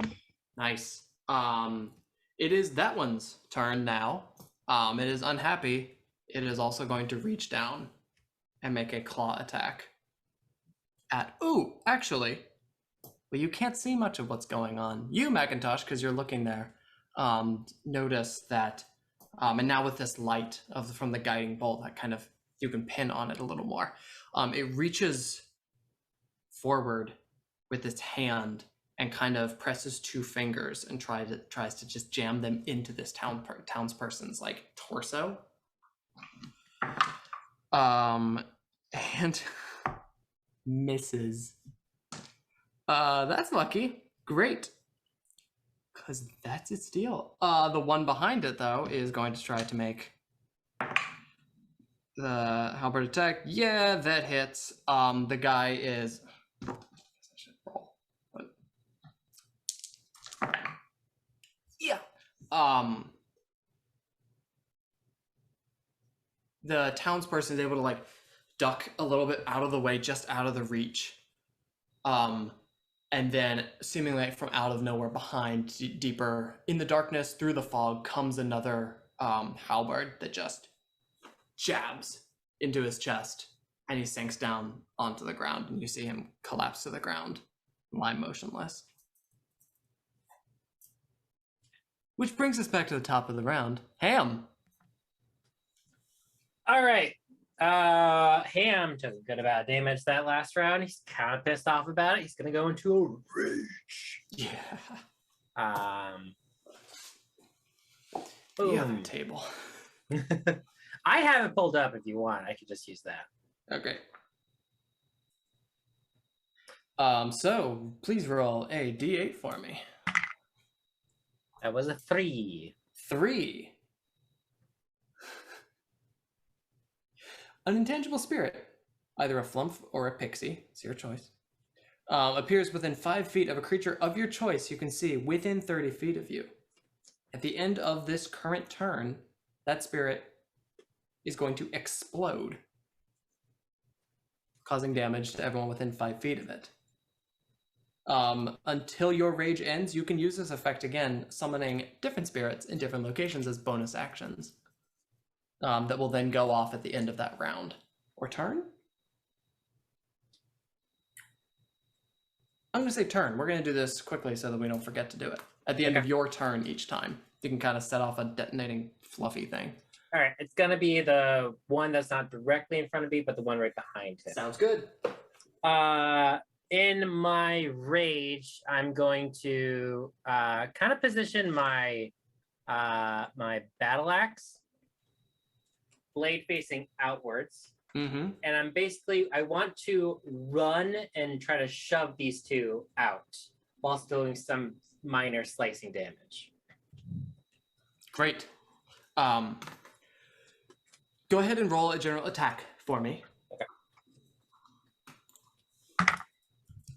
Okay. An attack.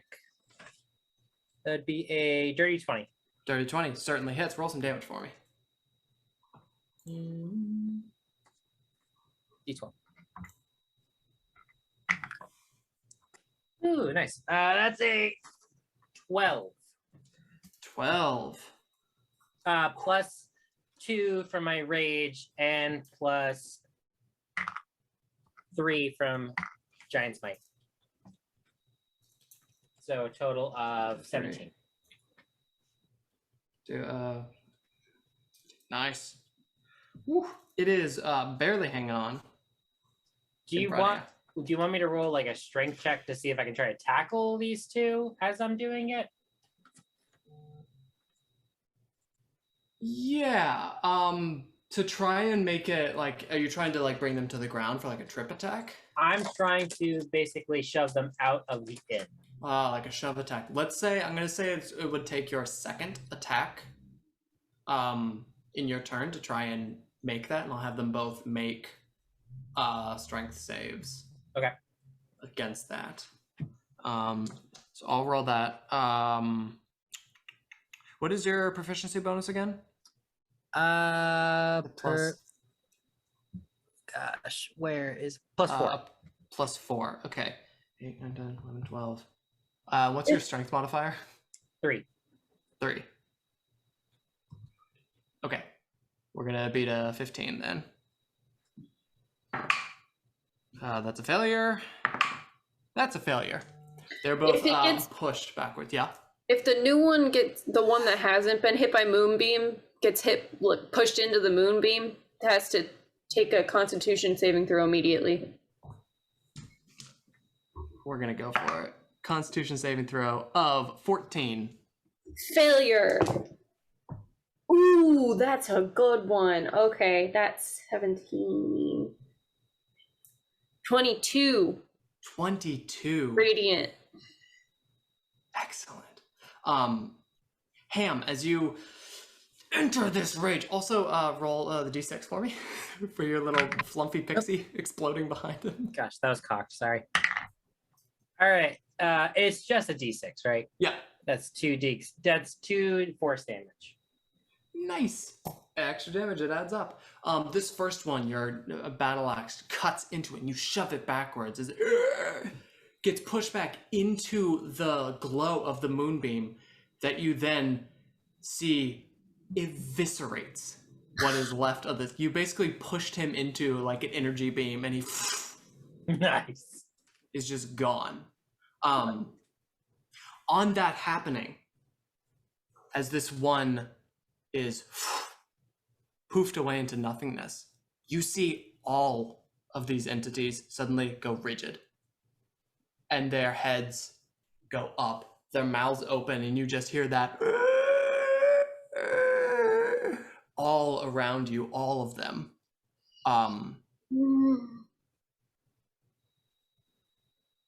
And then there is a flash. I need everyone to give me a Constitution saving throw, please.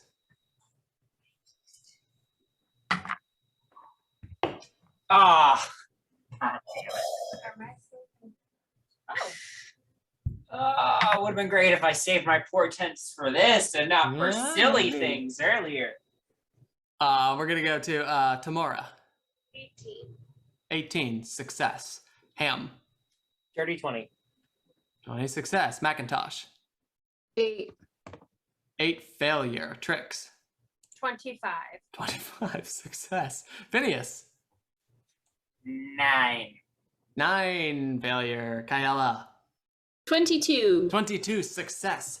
Those of you that succeeded, there's a flash. As you, we're gonna do fails first. So this flash goes off. All of you, I want you to just picture for yourselves, and maybe another time we can touch base on what it is. Each of you experiences something, and it's different for each person. But I want you to think about, for your character, what is one of their greatest fears coming true? You begin experiencing this moment. You are paralyzed. You are incapacitated for a minute. I was going to say the foreseeable future, for a minute. You are incapacitated, you are paralyzed, you are rigid in the same position that those screamers were in. As your heads just kind of are locked back as you experience whatever that is for each of you. The success is you see your allies, this happens to them as they go rigid, they lock up. You also see, yeah, that happens to the boy as well, and Marcus. Yep, happens to both of them. As everyone locks up around you, you look back to where the screamers were. The moon is shining. There are stars. There's a lot of blood on the floor. Rufus lies there. In the back, the other townsperson is lying there. But in the doorway, nothing. Screamers are gone. We're now out of initiative. Are A minute, unless there's anything anyone else would like to do in this minute.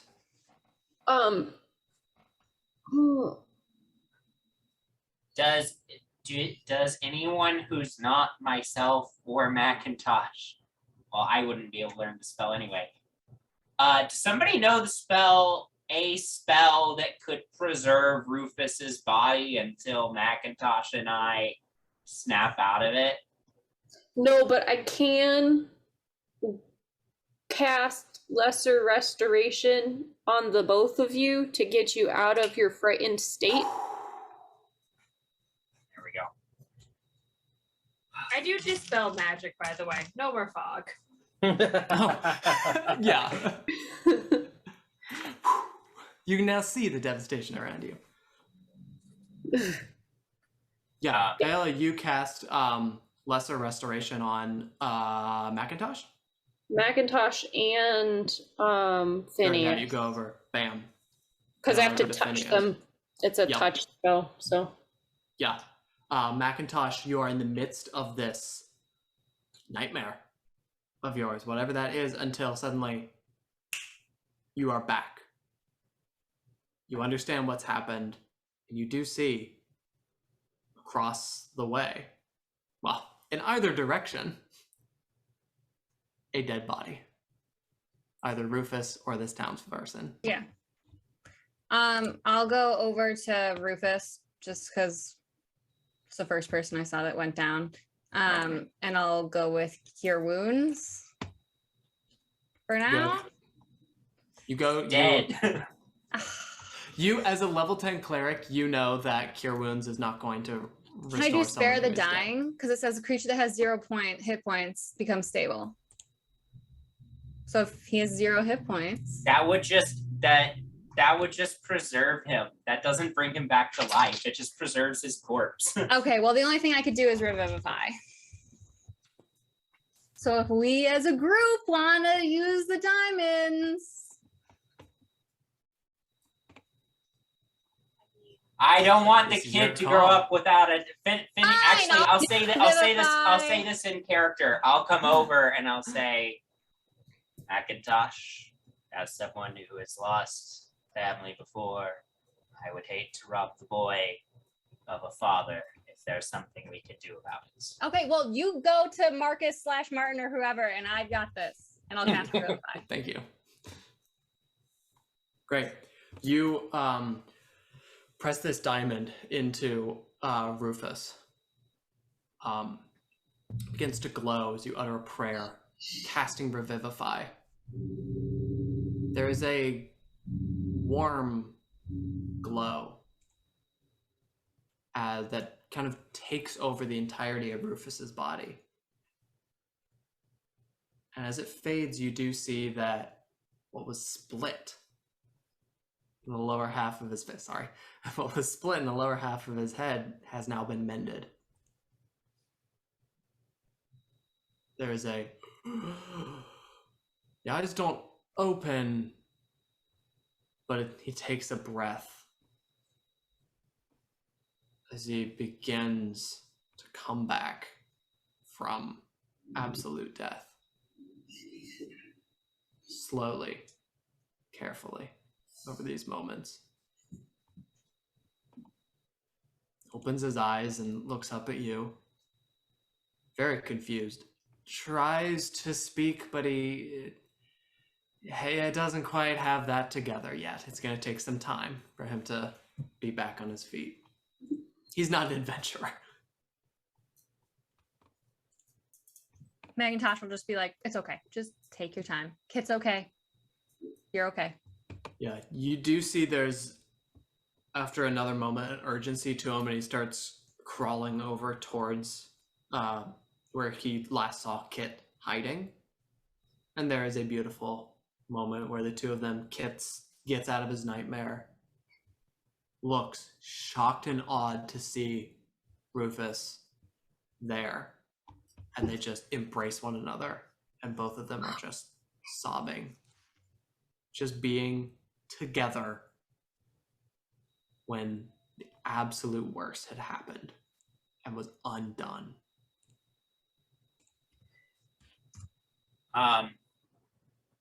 After all this happens, I'm gonna stand with the rest of the group. I'm gonna sigh and I'm gonna say, well, we're going to need a proper rest before continuing anyway, since I don't think anybody properly rested tonight. What happened to the other guy? Is he still dead? And Yeah. So we're just gonna leave him? I don't know if he has kids. I knew he had kids. Anyway, that's just, let me finish what I'm gonna say, Mac. I don't know about you all. I think we need to do something about these screamers. Now, I think it is time for me to try something a little risky. Do it now before and then that way, if it does not go well, I am able to rest it off. I am going to try to speak more directly to the Oracle than I'm typically able to, unless there are objections. Just one thing before you do that. I'm gonna go check on the guy who's paying us. Yeah. So I run upstairs. Right. Pausing for a brief moment. Tomorrow you do scurry upstairs. Step on that damn step again. It got you I don't last care time. this time. That son of a bitch. You go upstairs, you reach the hallway. The guards aren't there. You open up the push open the door. It's a little hard to push open. Give a harder shove. And you push open and find that 3 of the guards are dead, slumped against the side of the door Oh no. on the ground. The window, a pleasant breeze is blowing in. Where's The curtains fluttering a little bit. This As bitch. Count Gareth is nowhere to be seen. Oh fucking hell. You You just hear from upstairs. God damn fuck shit. a Right, our string of employer's curses. gone. Right as Phineas is like, I will do this thing for us. Tomorrow you turn to run around and go and basically scream at everybody's face, and you see on the other side of the hallway you hadn't noticed is the last guard. Still alive, blood trailing out the side of his head. He's holding up a hand to it, trying to stop the bleeding. Ah! He holds up and grabs hold of your shirt and pulls you closer. And he says, those things, they took him. Ah! They took him. And that's where we're going to stop for tonight. Oh shit. Thank you everyone so much for bearing with us on the first chapter of this little series. We will be back again. Stay tuned. Keep your tabs on us. The rest of us, well, time to go find a little blonde person. Ah. All right. Thanks again, y'all. Take care. We'll see you next time. Bye.